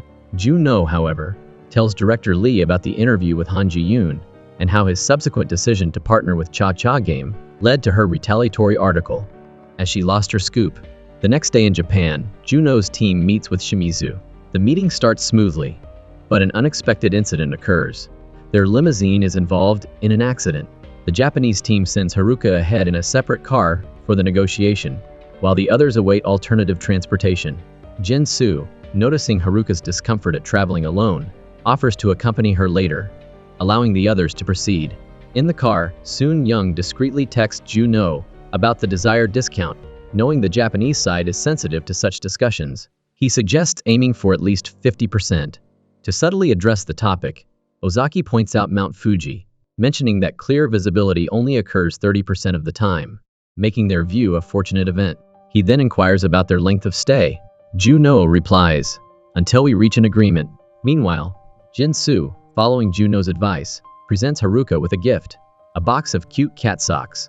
Flattered by the thoughtful gesture, Haruka praises his attentiveness. At the negotiation, Joo-No's team asks if they can modify Win's previous order. The Japanese team confirms the additional order of 9,000 units, but reiterates that due to their strict standards, adding to an existing contract without price adjustments is impossible. While increasing the quantity isn't out of the question, a discount won't be applied. Joo-No's team presses for a price break, emphasizing the unique circumstances of this supplementary deal. The Japanese representatives request time to review the situation. However, after Joo-No's team departs, Department Head Yoshida instructs Haruka to stall them. He plans to pressure them into accepting their terms by delaying negotiations until just before their departure deadline. Meanwhile, Joo-No's team speculates about potential reasons for Shimizu's reluctance to cooperate. Haruka arrives to see them off, following Yoshida's instructions to suggest a sightseeing trip to Mount Fuji, knowing they had expressed interest. Joo-No initially declines, but, seeing his team's disappointment, relents and asks Haruka about the time commitment. The team visits a hotel with a rooftop view of Mount Fuji, taking photos and further delaying the negotiations. On the way back, Haruka suggests a stop at a hot spring for a quick 10-minute relaxation break. The team agrees, enjoying the unexpected tourist detour. However, Haruka underestimates Joo-No's resourcefulness. Even during leisure time, he continues strategizing with his team, exploring alternative suppliers. In case Shimizu doesn't cooperate, we'll acquire another company's contract to cover the needed quantity if necessary, he declares. As evening approaches, Haruka further stalls their return, informing them she's booked an 8-course kaseki dinner at a renowned restaurant, making it difficult to cancel. Joo-No's team agrees to the leisurely pace. Despite Haruka's attempts, Joo-No continues discussing strategies during dinner. He learns from Min Jong that acquiring another company's bicycle contract would allow them to purchase parts for $35 with a 30% discount. As they delve deeper into this alternative, the Japanese team arrives with the next course, prompting them to pause their discussion to avoid suspicion. Soon-young excuses himself to use the restroom, but secretly contacts potential suppliers. Haruka, believing she successfully stalled the negotiations, reports back to the Japanese team.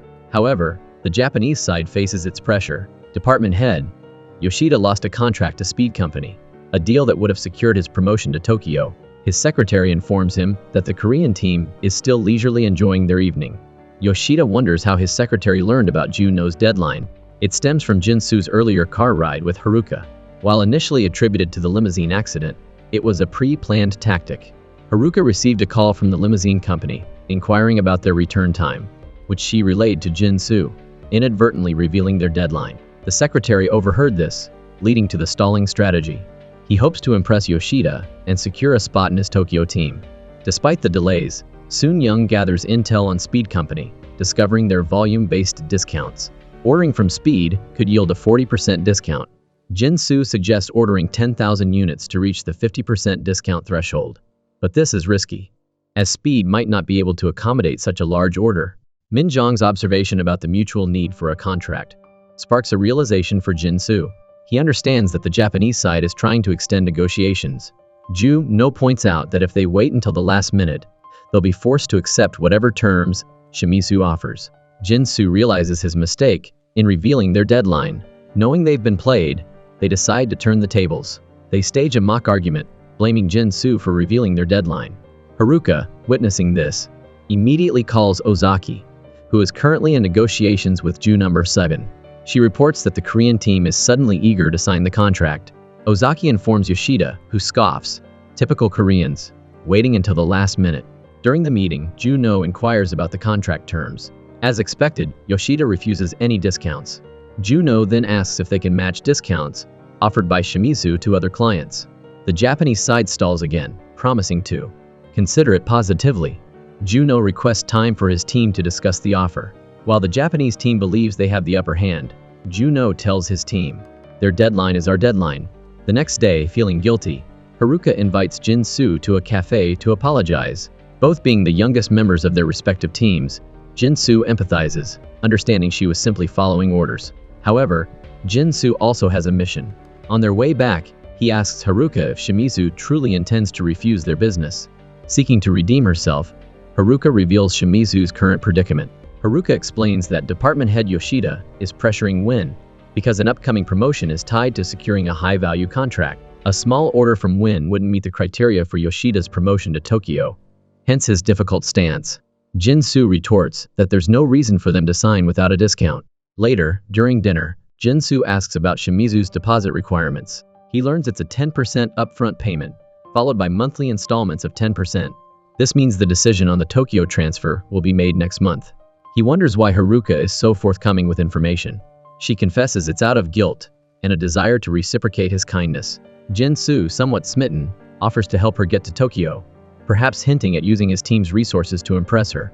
After their date, Haruka feels lighter, wearing the cat socks Jin-Soo gifted her and smiling brightly. Jin-Soo returns to his team to share his findings. Back home, Joo-No analyzes the information. Yoshida needs a significant deal to get transferred to Tokyo, and orders exceeding 10,000 units, specifically 10,001, qualify for a 50% discount. He decides to meet with Yoshida directly. First, he calls Director Park to discuss Win's finances, proposing a 20% upfront payment. Director Park explains they lack the funds this month. Joo-No advises him to approach the chairman directly, warning against involving Director Ha, who would likely sabotage the plan. Following Joo-No's advice, Director Park requests additional funding from the chairman, who agrees, seeing the potential for profit, but insists on an overall price reduction for the order. The chairman's secretary informs Director Ha's finance department to release the funds. Furious, Director Ha confronts Director Park for bypassing him and going directly to the chairman. Just as Joo-No predicted, Director Ha would obstruct any plan that didn't benefit him. The following day, Joo-No meets privately with Yoshida for tea. He gets straight to the point, proposing a 10-fold increase in Win's order, effectively canceling the previous one. Unit order. He then asks Yoshida how to achieve a mutually beneficial agreement, subtly referencing his gathered intel. The key issue is the deposit. Typically, it's 10% per payment. Joo-No proposes a 20% upfront payment for the entire 10,000 unit order, aligning with Yoshida's requirements for the Tokyo promotion. Yoshida, however, offers only a 40% discount. Joo-No reminds him that the order is for 10,001 units, triggering the 50% discount threshold. Shimizu offers 4 orders exceeding 10,000. While Yoshida hesitates, Joo-No presses, reminding him of their earlier stalling tactics and the approaching deadline. Faced with the ultimatum, Yoshida agrees. Joo-No informs Director Lee of the successful negotiation. Before leaving, he asks his secretary if the chairman is available, hinting at a secret plan. Meanwhile, Director Ha exploits Director Chi-young's tendency to deflect blame. He emphasizes how Chi-young bore the brunt of the chairman's anger, while Director Lee escaped unscathed, suggesting favoritism and implying that Chi-young is a scapegoat. The listing was Director Lee's responsibility, wasn't it? He prods. Chi-young, tired of the insinuations, asks Director Ha to be direct. Director Ha suggests holding a board meeting to shift blame for Wynn's failed listing onto Director Lee, arguing that Chi-young shouldn't be the sole target of the chairman's ire. To further sway Chi-young, Director Ha gathers his allies to reinforce the narrative that Director Lee is responsible. Initially, Chi-young resists, unwilling to betray Director Lee. Seeing this, Director Ha changes tack, suggesting Chi-young blames Joo-No instead. He claims he has no intention of targeting Director Lee, but simply wants to create an opportunity for him to distance himself from Joo-No. To solidify Chi-young's resolve, Director Ha brings up Joo-No's past, referencing the near bankruptcy of Sanin caused by Joo-No's involvement with the fraudulent Jumbo Pharmaceuticals. The prosecutor investigated, but found nothing. Ha claims that's because Joo-No used his brother as a shield, and his brother died in the process. He paints Joo-No as ruthless, exploiting even his own brother for financial gain, and predicts his true colors will eventually be revealed. However, a flashback reveals Joo-No's brother, asking him about the Jumbo Pharmaceuticals investment, a highly confidential matter. This raises questions about how his brother knew and what truly transpired between them, especially since Sanin never invested in the fraudulent company. The next day, during the contract signing with Shimizu, an unexpected objection arose. Naito, Shimizu's production director, refuses to sign, apologizing profusely. Joo-No rushes to inquire about the problem. Naito explains that a company that breaks a promise once is likely to do so again, referencing Wynn's previous contract alteration. He refuses to sign, stating he can't trust them. Yoshida is left apologizing profusely to Joo-No for the unexpected turn of events. Joo-No asks if there's a specific reason for Naito's strong reaction. Yoshida explains that Naito's father was a renowned bicycle parts craftsman, likely influencing his son's staunch, almost stubborn, adherence to precision engineering. Joo-No notices Naito's uniform, recognizing it from the factory he visited earlier. Yoshida confirms it's the uniform of Naito's father's company, which was later absorbed by Shimizu. Naito essentially inherited and continues to run the factory. After the meeting, Joo-No immediately asks Haruka how to contact Naito. She tells him Naito is usually at the factory, prompting Joo-No and his team to head there. Despite Joo-No's attempts to speak with him privately, Naito refuses, stating he has nothing to say to people who break promises. Joo-No notices a particular sign hanging at the factory entrance. On the drive back, he pieces together the clues. Director Park's signature on the contract. Naito's pointed question about Wynn being a bicycle company, despite Minjong's explanation that they also produce archery equipment, and the factory sign. To confirm his suspicions, Joo-No calls Director Park. He learns that Director Park acquired Daiichi, a leading archery technology company, when it faced financial difficulties. However, he wasn't interested in their technology. He wanted Daiichi's reputation to bolster Wynn's market position. Daiichi presented a condition for the acquisition. They gave Director Park a design blueprint, challenging him to create a superior bow. While initially dismissing it as arrogance, he later realized it was a gesture of respect and a test of his skills.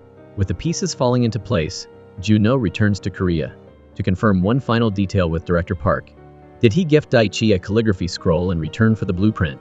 And was the young boy in the photo from that time Naito, the son of the craftsman who gave him the blueprint? The next day, Joo-No's team returns to see Naito, who angrily dismisses them. Minjong intervenes, insisting that Joo-No has something important to say. Naito angrily retorts, "If you make an appointment, you should be on time."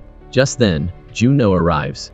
He confirms with Naito, "You're refusing to sign because of Ray Jong, correct? Because Director Park acquired Daiichi, a leading archery company, effectively erasing it from existence." Naito, unwilling to revisit the painful past, tries to dismiss Joo-No 6. Joo-No persists, asking if Naito's father was a master craftsman at Daiichi. He then produces a photo of Naito's father and Director Park from the time of the acquisition. He reveals that Naito's father gifted Director Park a bow design blueprint, and in return, Director Park gifted him a calligraphy scroll. which still hangs in the factory. He translates the inscription, reviewing the old, understanding the new. He explains that Naito's father saw it as a reminder to embrace innovation while honoring tradition. Naito remains skeptical, accusing them of breaking their promise to his father. Joo-No reveals that it was Naito's father who challenged Director Park to create a superior bow, entrusting him with the blueprint. He suggests that Naito's father sought to both preserve his family's legacy and pave a new path, remembering his own youthful aspirations to become a skilled craftsman like his father. Naito breaks down in tears, realizing he's following in his father's footsteps. Joo-No then presents a letter from Director Park to Naito, expressing gratitude for the sale of Daiichi, and assuring him that Win honors Daiichi's legacy as the sole company in Korea carrying on the craftsman's spirit. The calligraphy scroll serves as a testament to Naito's father's vision. Director Park wishes Naito success in his own path. Naito, finally at peace, thanks Joo-No for revealing the truth. Joo-No secures the 10,000-unit order with Shimizu. As usual, he calls Director Lee to report his success. He offers to return immediately for a debriefing, but Director Lee tells him to wait, as he's preparing something. Feeling grateful, Haruka invites the team for a celebratory dinner. Soon Young teases Jin-Soo about Haruka's obvious affection, suggesting she's discovered his hidden chaebol status.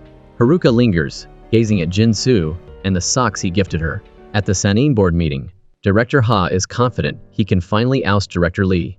I'm sure you all understand. Director Ha begins.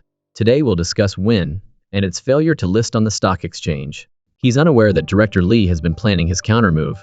Director Lee signals his secretary, who leaks news of Win securing a major contract just as the board meeting commences. Director Ha, oblivious to the leak, launches his attack, focusing on Win's missed listing. He demands an explanation from Director Lee, and his allies join in, criticizing Director Lee for the perceived losses from the failed Japanese deal. Another director calls for a vote to assign responsibility, targeting Director Lee. To everyone's surprise, even Director Chi-young, Director Lee's closest confidant, votes against him, having been swayed by Director Hae. However, just as the vote concludes, Joo-No arrives, announcing the successful negotiation of the Japanese contract and Win's imminent listing. He reveals upcoming news articles about Win's new product launch and explains how the Japanese contract will offset Win's losses. The directors who moments ago voted against Director Lee are stunned into silence. Director Lee, his name cleared, promptly excuses himself from the meeting. Director Chi-young rushes after him to apologize, but it's too late. Director Lee advises him to stop blaming others and focus on securing his own position. As contract renewals are approaching, Director Ha's plan has backfired spectacularly. Just when things seem to be settling down, Director Lee calls Joo-No with alarming news. The chairman has secretly mortgaged a significant amount of company stock. What new challenges await Joo-No? The next day at the office, Joo-No and his team investigate why the chairman took out a 50 billion won loan secured by company stock. A chairman of a major corporation like Sanin, facing financial difficulties, is puzzling. Jin-Soo wonders if the chairman invested the 50 billion won at a 10% return. Meanwhile, news of the chairman's leveraged stock spreads within the company. To address the situation, he summons Joo-No, Director Lee, and Director Ha. Director Ha, feigning nonchalance, assures the chairman it's not a significant amount, and that they simply need to find a favorable repayment strategy. However, when pressed for specifics, he's speechless. Joo-No points out the urgency. The loan is due in a month. Failure to repay or refinance could lead to a hostile takeover. The chairman suggests simply selling his shares to cover the debt. Joo-No argues that doing so during a potential crisis would signal panic, prompting other shareholders to sell and causing a drastic stock price drop. The chairman dismisses this concern, saying, "A minor dip in the stock price won't kill anyone." Joo-No counters, "What if rumors spread that Sanin can't repay 50 billion won?" He attempts to inquire about the loan's purpose, but is met with an angry outburst. The chairman eventually reveals he purchased a resort, simply because he found it beautiful. When Joo-No presses for details about the resort, the chairman deflects, bringing up the subsidiaries Joo-No previously sold, accusing him of selling off his cherished assets. "Are you suggesting I sell this small resort too?" he asks sarcastically. He tasks both Joo-No and Director Ha with finding a solution, either through refinancing or selling assets. As they leave, Director Lee warns Joo-No that the chairman is intentionally pitting them against each other. While this presents an opportunity, it also carries risks. Joo-No asks Director Lee about the resort's location, but he's unaware. Joo-No asks the chairman's secretary, but she also remains tight-lipped. Director Lee asks if Joo-No intends to sell the resort to repay the loan, which seems to be Joo-No's only option. Director Ha boasts to the chairman that Joo-No won't be able to resolve the debt within a month. The chairman asks if Director Ha has a solution. He confidently assures him he does, while Joo-No will surely fail. He urges the chairman to leave everything to him. Back at the office, Joo-No's team starts searching for the resort. The biggest challenge is determining its location. Jin-Soo offers everyone some local delicacies, explaining they're from the chairman's secretary's hometown, on Jeju Island. This gives Joo-No a crucial clue. He calls Director Kang, inquiring about a resort owned by the chairman on Jeju Island. Director Kang inadvertently reveals the resort is in the Dando area. Joo-No asks about its market value, considering it a potential asset to sell. Director Kang, recalling a previously missed opportunity to sell at a good price, realizes something is amiss when Joo-No says he'll call back later. He felt a pang of guilt, like he'd just revealed something confidential that shouldn't have been shared. This spurred Joo-No's team to start digging into the Dando resort. It was touted as an exclusive getaway designed by the renowned architect Jun, with rooms notoriously difficult to book. The architect, a Japanese national living in Korea, loved the country so much that he retained his Korean citizenship. Mid-discussion, Joo-No received a call from Director Kang requesting a meeting. It seemed Director Kang had let something slip earlier and needed to clarify a few things with Joo-No Furry. Before the meeting, Joo-No challenged his team to try booking rooms at the resort. 1 high-end suite, 1 mid-range room, and 1 standard room. The prices for the premium accommodations, however, proved to be a bit steep. They only managed to secure 2 standard rooms within their budget. Meanwhile, Director Ha, tasked with finding investors by Chairman Song, resorted to cold calling private equity firms. His efforts were met with abrupt disinterest, the calls ending before he could even propose a meeting. Joo-No met with Director Kang to discuss the resort. He informed Director Kang that he'd gathered information from various sources and didn't believe the leaked information about the chairman's resort had originated from him. Director Kang's mention of the resort's location stemmed from the assumption that Joo-No was handling the project. Joo-No questioned this, pointing out he wasn't involved with the resort at all. Director Kang, realizing he'd spoken out of turn again, confessed to Joo-No that the resort wasn't actually owned by Chairman Song. On a separate front, Director Lee received an invitation to dine with Chairman Song for a personal conversation. He was arguably the most trusted individual within the company, frequently invited to these private meals with the chairman. Over dinner, Chairman Song confided in Director Lee, revealing the reason behind his purchase of the resort some time ago. The property actually belonged to Joo, his youngest daughter. It was her dying wish, a request no father could refuse. That's why he acquired the resort for her. The chairman then posed a question to Director Lee. Was there any alternative to selling the resort? Concerned, Director Lee contacted Joo-No to confirm whether he truly intended to sell it. He advised Joo-No against the sale, urging him to explore other options. While Joo-No knew the resort wasn't officially the chairman's, he'd learned about the true ownership from Director Kang. The official owner was Joo, the chairman's youngest daughter. But before Min-jong could join the team for a meal, their earlier encounter, a neighbor, arrived to get acquainted and join them. Soon Young, ever inquisitive, learned that this neighbor had been residing at the resort for about a year, drawn by her fondness for the place. After the meal, she generously paid for everyone and invited Joo-No's team to her accommodations. To their surprise, they discovered she occupied the most luxurious suite. Soon Young nudged Jin-Soo, remarking that she must be incredibly wealthy, jokingly wondering if she was perhaps spending lavishly in anticipation of her demise. Later that evening, the wealthy neighbor, finally introducing herself to Min-jong as Joo, explained her loneliness and her desire to connect with Min-jong for companionship. Her cover didn't last long. Joo-No appeared before Joo, introducing himself as the head of the M.N.A. team and expressing his pleasure at finally meeting her. Joo-No's team was stunned. Their neighbor, Min-jong's friendly acquaintance, was the resort's owner and the chairman's daughter. Unfazed by Joo-No's knowledge of her identity, Joo graciously offered him a tour of the resort. Joo-No had to admit that the place was beautiful and tranquil, the perfect sanctuary for anyone seeking peace. Earlier, while enjoying the company of Joo-No's team, Joo had seemed carefree. However, upon returning to her suite, she voiced her curiosity. Why were they working so diligently while on a supposed vacation? She asked which team he belonged to, specifically inquiring if they were the team responsible for company acquisitions. Joo-No candidly explained their purpose. They were conducting on-site research to assess Dado's situation. Their current task involved analyzing Dado's financials to determine the viability of its business operations. Joo compared the process to a medical examination, wondering aloud whether her resort's diagnosis was good or bad. Joo-No's team, momentarily speechless, inadvertently implied a negative prognosis. Joo-No then frankly informed Joo of his intention to sell the resort, offering her advance notice out of courtesy. Joo remained unconcerned, expressing her dislike for the Sanin employees lurking around her property. Regardless of Joo-No's intentions, she was adamant about not selling her resort. Despite her refusal to sell, Joo remained curious about Dado's financial health and requested a report from Joo-No's team, inviting them to return the following day.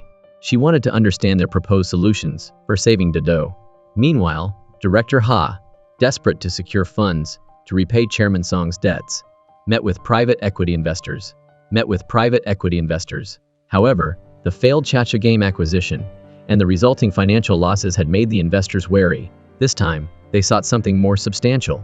Director Ha, anxious about their reluctance, emphasized that the loan was for a small, personal matter for the chairman, downplaying its impact on Sanin and attributing it to the resort purchase. Despite his attempts to minimize the situation, this vulnerability allowed the investors to leverage a higher interest rate of 15% instead of the initially proposed 10%. This was their non-negotiable condition for the loan. Back at their accommodations, Joo-No's team compiled their findings for a comprehensive report on Dado. The resort catered to an affluent clientele, but its unique features and design incurred high maintenance costs. Furthermore, Joo-No's occupancy of a premium suite further reduced the resort's potential revenue. The team pondered the likelihood of finding a buyer for Dado under these circumstances. Joo-No's research revealed a nearby hotel chain, a mere 5-minute walk away, had previously expressed interest in acquiring Dado. Hotel Dolphin had offered 50 billion won, intending to operate the property as a high-end resort under their brand. Jin-Soo quipped that if he were in charge, he'd have secured 55 billion, suggesting Joo-No could have fetched 60 billion. However, Joo-No clarified that the deal, brokered by Director Kang, had fallen through. Joo herself had refused to sign the transfer agreement. Their current mission boiled down to persuading Joo. The following day, Joo-No and his team visited Hotel Dolphin to renegotiate the sale of Dado. The previous rejection had understandably strained their relationship, leaving the Dolphin director skeptical of Sanin. Joo-No apologized on Jio's behalf. The Dolphin director, sensing an opportunity, questioned Sanin's recent financial performance, implying a lower offer this time around. Anticipating this tactic, Joo-No countered with a proposition. If Dolphin acquired Dado, Sanin would offer its employees discounted rates, generating substantial revenue for the resort, given Sanin's large workforce. This, he argued, presented a significant growth opportunity for Dolphin, but would necessitate a higher acquisition price.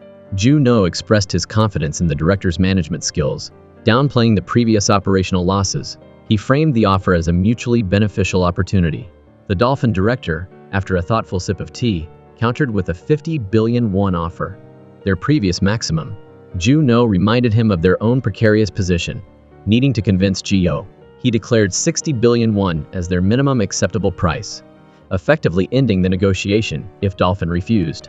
To their surprise, Dolphin agreed, on one condition: Sanin would share the burden of the employee discount, covering half the reduced rate. Joo-No, slightly taken aback, requested a brief consultation with his team. Soon Young, while acknowledging the need for careful consideration, pointed out the hotel's quality and the potential appeal to their colleagues. Meanwhile, Director Ha informed Chairman Song about the secured loan, albeit with an 18% interest rate.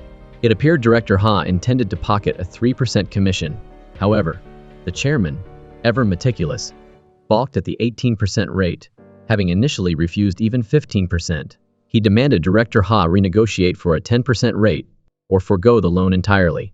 As Director Ha prepared to leave, the chief secretary informed Chairman Song about Joo-No's attempts to sell the resort. The chairman erupted in fury, enraged by Joo-No's interference with his daughter's property. Overwhelmed by anger, he collapsed, unconscious. Just as Joo-No and his team concluded their discussion and reached the door, the Dolphin director called them back. He agreed to the 60 billion won offer, but with a crucial caveat. Joo-No needed to secure a guaranteed agreement, outlining Sanin employee usage of the resort to bolster revenue. Having been burned before, the director insisted on concrete assurances before signing. One hurdle cleared, another emerged. Upon returning to their accommodations, Joo-No received a call from Director Lee bearing grim news. The chairman had collapsed upon learning about Joo-No's plans to sell his daughter's resort. He advised Joo-No to prepare for his resignation. Meanwhile, Director Ha, pressured by the chairman to lower the interest rate, returned to the private equity investors. They immediately questioned the 10% rate on the contract, a stark contrast to the initially agreed upon 15%. Like their previous encounter, Director Ha foolishly revealed his weakness. Appealing for their understanding, he explained that the chairman had fainted after hearing about the 15% rate. Preventing a proper review of the loan agreement, he believed this information could potentially cripple Sanin, causing a stock market plunge if leaked. In a bizarre twist of logic, he attributed the chairman's collapse to Joo-No's attempt to sell the resort. The investors, intrigued, stepped out for a private discussion. They suspected Director Ha's story held some truth. Recognizing his telltale signs of nervousness, debating the merits of granting the loan, one investor pointed out the opportunity within the risk. They returned with a new proposition. They would accept the 10% rate on the condition that Chairman Song doubled their existing shareholdings in Sanin, providing them with added security. Backed into a corner, Director Ha reluctantly accepted their terms. At the resort, Joo-No's team, demoralized by the impending job loss due to the resort sale, sat in stunned silence. Min Jong received a call from her mother regarding the car at home. She intended to give it to her younger brother, but her mother's attachment to the vehicle created a conflict. As Min Jong discussed the car with her mother, Ji-Oh overheard the conversation. Eavesdropping intently, she accidentally knocked over a glass, prompting her to greet Min Jong. Startled, Min Jong tore her shirt. Apologizing for the mishap, Ji-Oh invited Min Jong to her suite to change into a different dress, seemingly touched by Min Jong's family dilemma. Ji-Oh's fondness for Min Jong grew, treating her like a confidant. She expressed her belief that Min Jong must resent her, blaming her for the M&A team's impending dismissal. However, Min Jong's sadness stemmed from a different source. Ji-Oh observed Min Jong's reluctance to directly express agreement or disagreement, a stark contrast to her own straightforward nature. Ji-Oh stated she dealt in absolutes, either yes or no, with no in between. Min Jong pointed out that in that case, no one would dare disagree with her. Ji-Oh admitted there was one exception, her father. He consistently denied her wishes, stifling her freedom and independence. Her only victory had been securing permission to live at the resort. Min Jong countered that not everyone could live like Ji-Oh, suggesting she lacked an understanding of ordinary life. Observing Ji-Oh's constant cheerfulness, Min Jong questioned her need for hope. Given her privileged circumstances, she argued that not everyone could afford to live a life of leisure. As the hour grew late, Min Jong excused herself, despite Ji-Oh's attempts to prolong their conversation. She left Ji-Oh with a poignant remark. There are people in this world who live without any hope at all. The next day, as Joo-No's team prepared to submit their resignations, Ji-Oh intervened, requesting their assessment of the resort situation. While the team had already conducted their research, Ji-Oh's true motive was to spend more time with Min Jong. During the presentation, highlighting Dado's financial weaknesses and operational challenges, Ji-Oh insisted that the resort's primary purpose was to bring happiness to its guests. Min Jong countered that such a philosophy would lead to the resort's closure, questioning the well-being of the employees facing imminent job loss. Ji-Oh, struck by the validity of this point, admitted her desire to avoid both the resort's bankruptcy and her displacement. Joo-No, observing Ji-Oh closely, inquired about her health. He'd noticed a book on cancer and the sound of an ambulance siren the previous night. He deduced that her reluctance to sell stemmed from a desire to remain at the resort until her death, believing she had cancer. Confronted by Joo-No's astute observation, Ji-Oh tearfully confessed her diagnosis. The cancer, once in remission, had returned. She explained her attachment to Dado, having found solace there after visiting numerous resorts. She confessed her fear of surgery, compounded by the 50/50th success rate. Min Jong gently asked what would happen if the surgery was successful. This question seemed to lift Ji-Oh's spirits. Appreciating the rare display of genuine concern, she admitted her uncertainty about undergoing the procedure. As they parted ways, Min Jong informed Ji-Oh that she had left the gifted dress in Ji-Oh's room, suggesting it suited her better. Ji-Oh's cheerful demeanor around Min Jong stemmed from the absence of pity in her eyes. Facing her mortality, Ji-Oh clung to positivity. Yet her chances of survival post-surgery remained relatively high. Returning to Chairman Song, Joo-No submitted his resignation, as instructed. The chairman, concerned about his daughter, inquired about Ji-Oh's well-being. Mid-sentence, he received a call from Ji-Oh herself. She informed him of her decision to sell the resort, having carefully considered her options. Joo-No's change of heart resulted from a contract prepared by Joo-No as his final act before resigning. It reflected his team's respect for her decision, regardless of the outcome, and included a message from Min Jong, promising to visit Joo-No the following year. Touched by this newfound friendship and the empathy she received during her period of isolation, Joo-No decided to sell the resort. Expressing her desire to see Min Jong again, she informed her father of her decision to undergo surgery, clinging to the hope of survival. Overcome with emotion, Chairman Song wept tears of relief, witnessing his daughter's renewed will to live.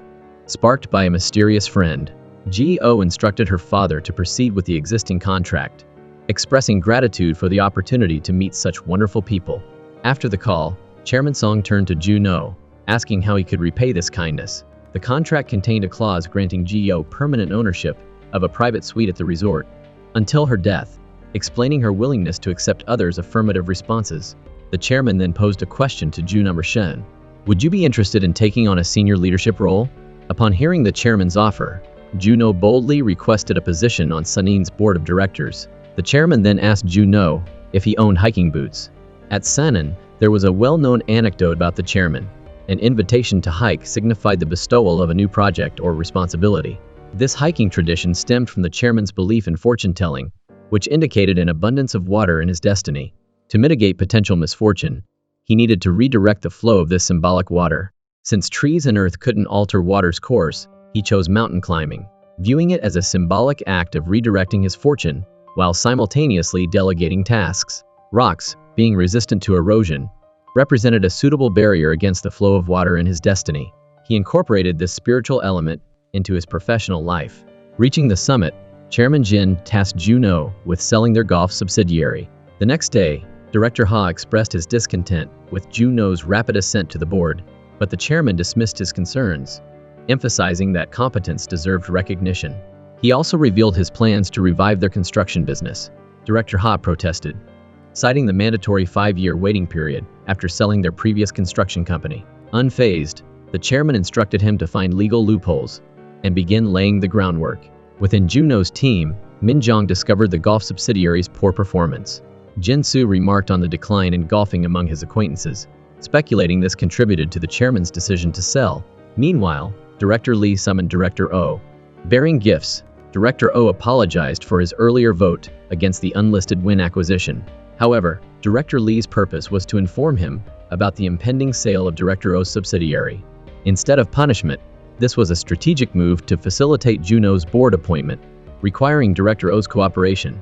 That evening, Director Kang informed Joo-No of a potential buyer for Greenview, their golf subsidiary. The next day, Joo-No met with the prospective buyer to negotiate. The broker represented an anonymous private equity fund seeking to acquire and operate Greenview, with one condition: replacing the current CEO. They offered 80 billion won, assuming Sanin's desperation for cash. Joo-No countered that 80 billion was insufficient, stating, while Sanin needed money when facing an 11 trillion won debt, that's no longer the case. 80 billion is not a viable offer. Returning to the office, he gathered his team to assess Greenview. Soon Young's absence piqued his curiosity. Soon Young was at his mother's restaurant, enduring relentless teasing from his mother and her friends about his single status at 30.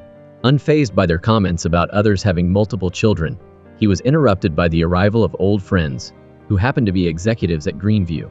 Simultaneously, Jin Soo called Soon Young, informing him of their imminent arrival. Soon Young quickly stopped them. If his Greenview friends discovered the M&A team's presence, news of the potential sale would spread, complicating the deal. He instructed his team to meet him a short distance from the restaurant to avoid detection. Once in the car, Jin Soo questioned the fairness of dismissing the current CEO, suggesting he'd prefer a staff position. Soon Young retorted that he wasn't guaranteed a director role either, adding that without this opportunity, they'd all be unemployed. Amidst the banter, Joo-No casually mentioned his impending promotion to director, contingent on the deal's success. Arriving at Greenview, Director Hyung Taek greeted them, aware of their purpose. Joo-No addressed the impending sale directly, assuring him the golf course would remain operational and the staff retained. However, he added a caveat: the buyer's preference for a new CEO. He offered to assist Director Hyung Taek with alternative placements within Sanin or elsewhere. Visibly shaken, Director Hyung Taek requested 2 days to consider, needing to discuss it with his wife. Coincidentally, as they left, they encountered Bon Joo, one of Soon Young's old friends and a senior manager at Greenview. Despite Soon Young's earlier efforts to avoid him, their paths unfortunately crossed. That evening, the buyer contacted Joo-No, announcing their intention to meet in person at Greenview for negotiations. The next day, Joo-No's team arrived at Greenview, only to be met with another request from the buyer. They insisted on meeting on the golf course itself. The team reluctantly boarded a golf cart, arriving at the designated meeting spot to find Director Ha, an acquaintance of the buyer, waiting for them. Seeking to undermine Joo-No before his promotion, Director Ha orchestrated this encounter, taunting him about the challenges of ascending to senior management. After Director Ha's departure, Joo-No directly questioned Director Lee, the purported buyer, about the need for anonymity. Director Lee claimed it was to prevent stock manipulation, urging Joo-No to sign the due diligence agreement immediately, eager to expedite the valuation process. Undeterred, Joo-No returned to his team, assigning tasks. They were to gather all Greenview-related documents from the past 10 years. Jin Soo was tasked with the on-site assessment, while Soon Young was responsible for discreetly informing Greenview's HR department about the impending sale and the job security guarantee, preventing rumors and unrest. Joo-No went to see the Chief Operating Officer, Mr. Hyung-taek, to discuss his potential relocation within Sanin. However, Mr. Hyung-taek explained he wasn't interested in any position at the moment. He revealed his plans to move to the United States to be with his family, admitting he'd neglected them for too long. He also asked Joo-No for a favor, a severance payment of 1 billion won. Joo-No informed him that such a sum wasn't covered by the standard severance agreement, but promised to do his best to help him secure a comparable amount. After gathering the necessary documents, Joo-No's team, accompanied by Director Lee, went to reassess the gold course. Director Lee nitpicked their work, questioning discrepancies like the paperwork listing 52 golf carts, while only 38 were physically present. Jin Soo, a member of Joo-No's team, quickly used a tablet to show the real-time locations of all the carts, proving they were accounted for. This slightly embarrassed Director Lee, who then turned to his staff and instructed them to be as thorough as Joo-No's team. Just when it seemed the inspection was smoothly concluding, Joo-No received an urgent call, summoning him back to the office. Min Jong had discovered a suspicious withdrawal of 100 million won from Greenview's account 2 days prior. This amount was significant, considering Greenview's current financial state. Only 2 people had authorization for such transactions, Director Lee and the department head. Joo-No's gaze immediately fell upon Soon Young. The team rushed to Greenview to investigate the potential embezzlement. While there, Soon Young tried to contact his friend, Bon Joo, who also worked at Greenview, but learned she had recently left the company. Suspicion immediately fell on Bon Joo as the likely culprit behind the missing 100 million won. And indeed, at that very moment, Bon Joo was at a bank, attempting to withdraw the entirety of the embezzled funds. Meanwhile, Mr. Hyung-taek, offended by the suspicion directed towards him, expressed his frustration. He emphasized his years of service to Greenview and felt unjustly accused simply because he'd requested a large severance package. Lacking concrete evidence, Joo-No's team decided to return to their office to search for more clues. Soon Young opted to stay behind and questioned Bon Joo's friends at Greenview. However, her inquiries with Bon Joo's 2 closest friends yielded no useful information. Undeterred, Soon Young visited another friend, Moon Jin, in the hospital. Moon Jin had been injured in a golf cart accident at Greenview and was currently undergoing treatment. Moon Jin confirmed that Bon Joo had visited her the previous day, but only to pay her hospital bills. As all of this unfolded, Bon Joo boldly went directly to the Sanin headquarters, heading straight for Joo-No's M&A department. Surprisingly, Bon Joo came directly to Joo-No to confess to taking the 100 million won. When asked about the money's whereabouts, she admitted to having spent it all.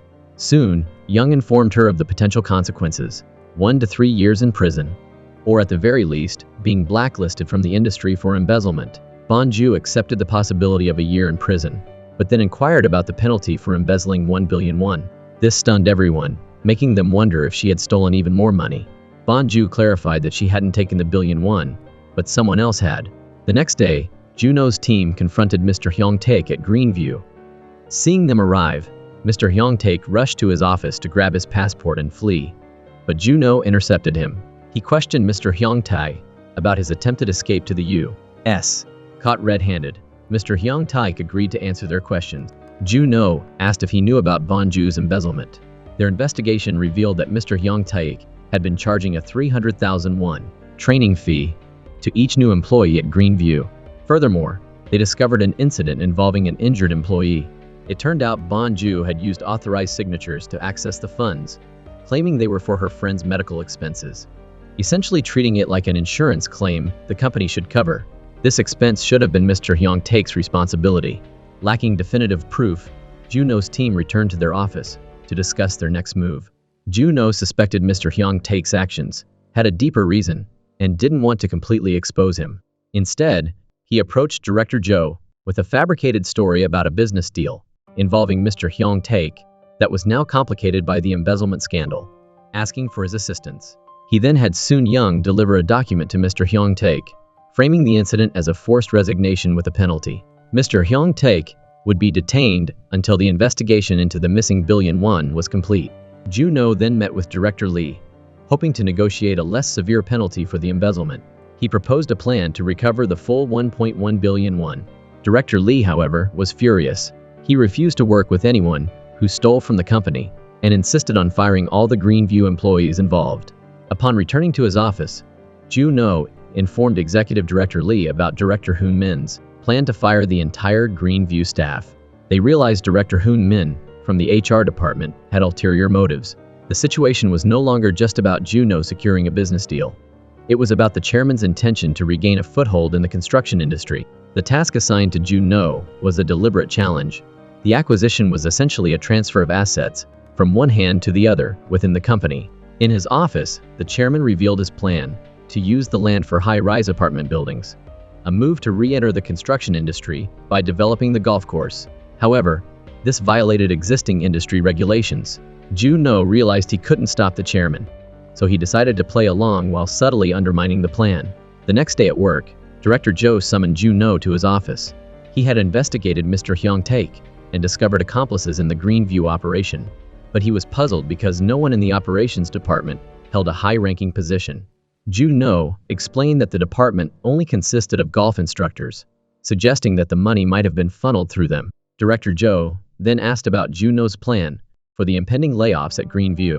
Joo-No assured him his team would handle it without assistance. Back in his office, Joo-No informed his team about the upcoming layoffs planned by the incoming Greenview director, Mr. Hoon Min. Due to significant embezzlement within the golf operations department, they needed to return to Greenview and reinvestigate. Their investigation revealed a consistent story. Team leader Han had distributed the embezzled money, instructing everyone to spend it.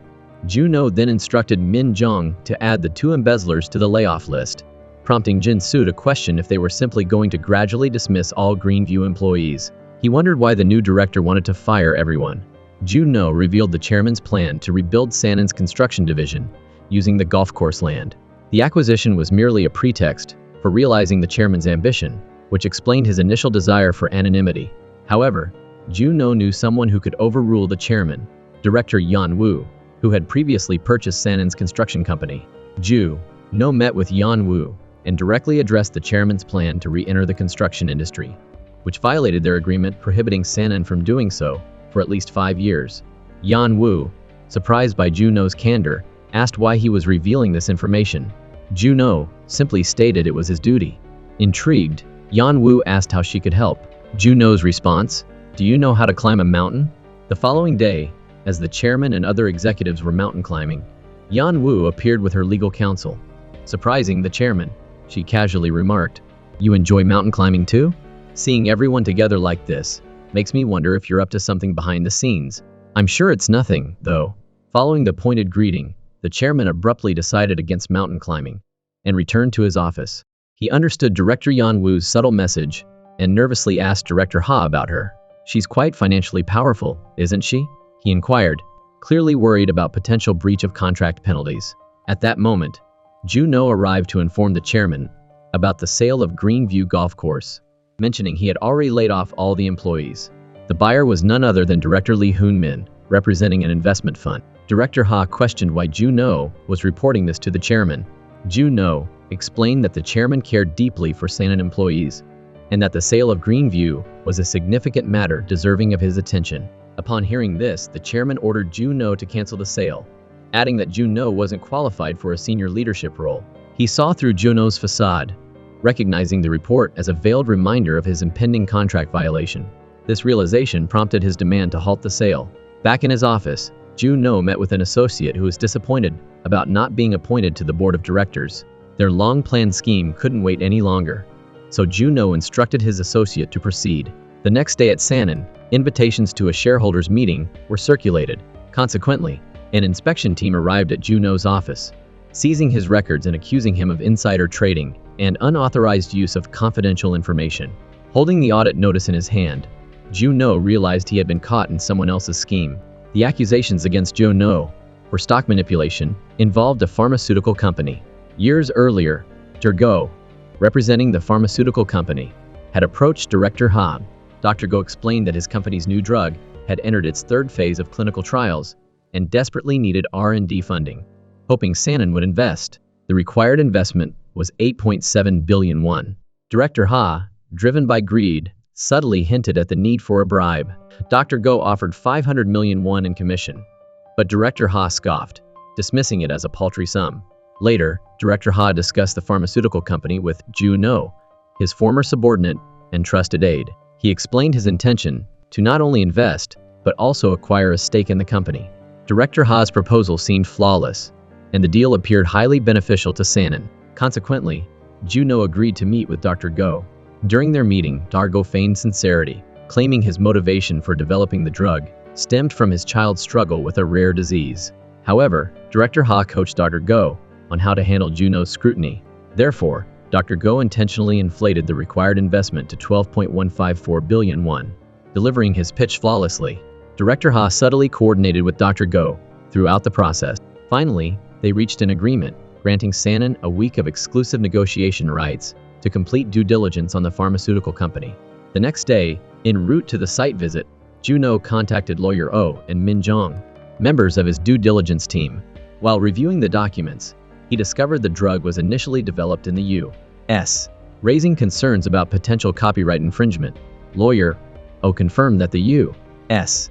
company's patent had expired the previous year, coinciding suspiciously with the release of Dr. Go's new drug.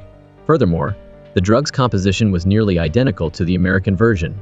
Min Jong also uncovered that despite a surge in revenue after the drug's launch, the pharmaceutical company's profits were inexplicably declining, suggesting hidden expenses. Upon arriving at the pharmaceutical company's research center, Joo-No noticed further irregularities. The center was deserted, resembling a long-abandoned warehouse. Inside, he discovered a stockpile of medication, the same drug originally developed by the American company.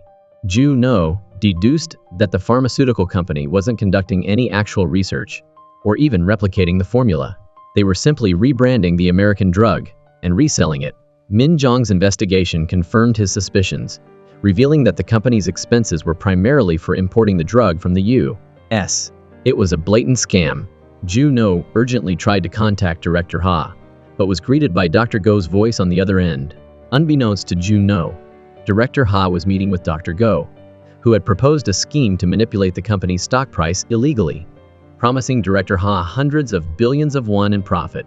Tempted by the potential windfall, Director Ha began to consider the offer. Meanwhile, Joo-No's brother visited his apartment and stumbled upon the documents on his desk. Joo-No's wife mentioned Joo-No's potential investment in a pharmaceutical company. Intrigued, Joo-No's brother, who worked at a bank, researched the company online and discovered they were indeed developing a new drug. Coincidentally, he later met Dr. Go, who was seeking a loan. Dr. Go, aware of the brothers' relationship, revealed that the company had secured Sanin's investment. He claimed the news would cause the company's stock price to skyrocket. To expedite the loan approval, Dr. Go offered Joo-No's brother 100 million won in cash. Initially, he refused, but after witnessing the dramatic surge in the pharmaceutical company's stock price, he impulsively bought shares, unaware of the repercussions for himself and his brother. Learning of his brother's investment, Joo-No warned him about the fraudulent company, assuring him Sanin wouldn't invest. Joo-No's brother panicked as the stock price began to plummet. He pleaded with Joo-No for help, fearing he would lose everything he had invested. By now, the audit team had raided Joo-No's office. At Director Ha's urging, the chairman convened a disciplinary committee, intending to fire Joo-No 6 and 2. Director Ha chaired the committee. To ensure fair treatment for Joo-No, the supportive Director Lee insisted on joining the committee as a member. The disciplinary committee convened focusing on Joo-No's alleged insider trading and unauthorized use of confidential information. Joo-No calmly admitted his brother knew about Sanin's potential investment and his subsequent purchase of 100 million won worth of shares. Based on this, the committee concluded that Joo-No had leaked confidential information and voted to dismiss him. However, Joo-No refused to accept the disciplinary action. Director Ha then presented evidence showing Joo-No himself owned 50,000 shares in the pharmaceutical company, worth 1 billion won at the time. Confronted, Joo-No admitted to owning shares in the pharmaceutical company. Director Ha immediately accused him not only of wrongdoing but of orchestrating the entire scheme. Director Lee came to Joo-No's defense, requesting a recess. During the break, Director Lee advised Joo-No to accept his dismissal to protect himself. Joo-No refused. Regardless of the consequences, even imprisonment, he was determined to uncover the truth about his brother's involvement. When the meeting resumed, Joo-No declared Dr. Go the mastermind behind the stock manipulation. He announced his intention to apprehend Dr. Go and secure evidence of his crimes. This unnerved Director He. He had bought a significant amount of stock based on Dr. Go's assurances, expecting a massive profit. Only after receiving Joo-No's due diligence report did he realize it was a scam. To minimize his losses, Director Ha quickly sold off all his shares. Simultaneously, Joo-No urged his brother to sell his shares. He complied, but this meant a 100 million won loss. While lamenting his loss, the pharmaceutical company's stock price unexpectedly rebounded. At that very moment, a client came to the bank seeking a 1 billion won loan.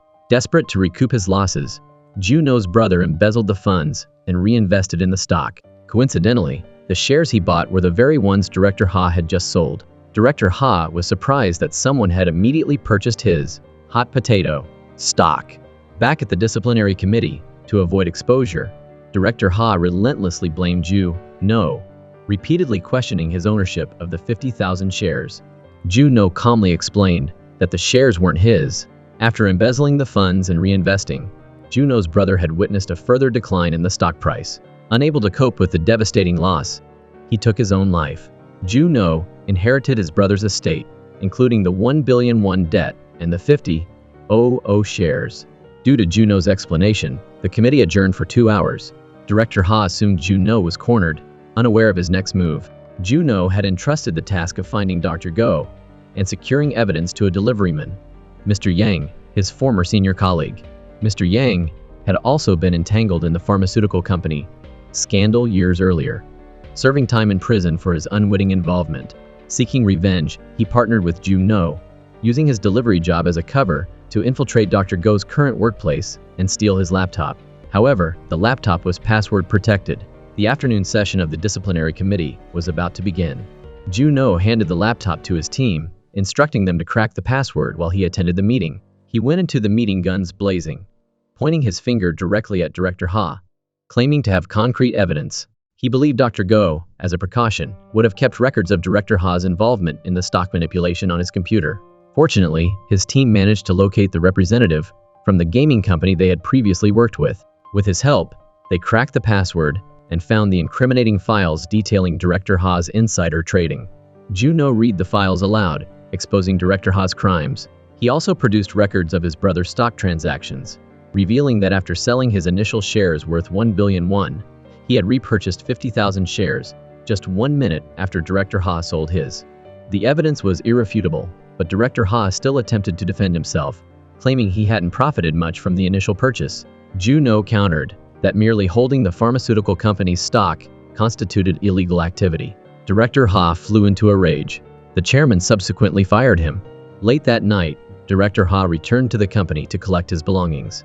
Joo-No had won a major victory, sparking rumors within the company that he might be the chairman's illegitimate son. With the ordeal behind him, Joo-No visited his brother's grave, reminiscing about their shared memories.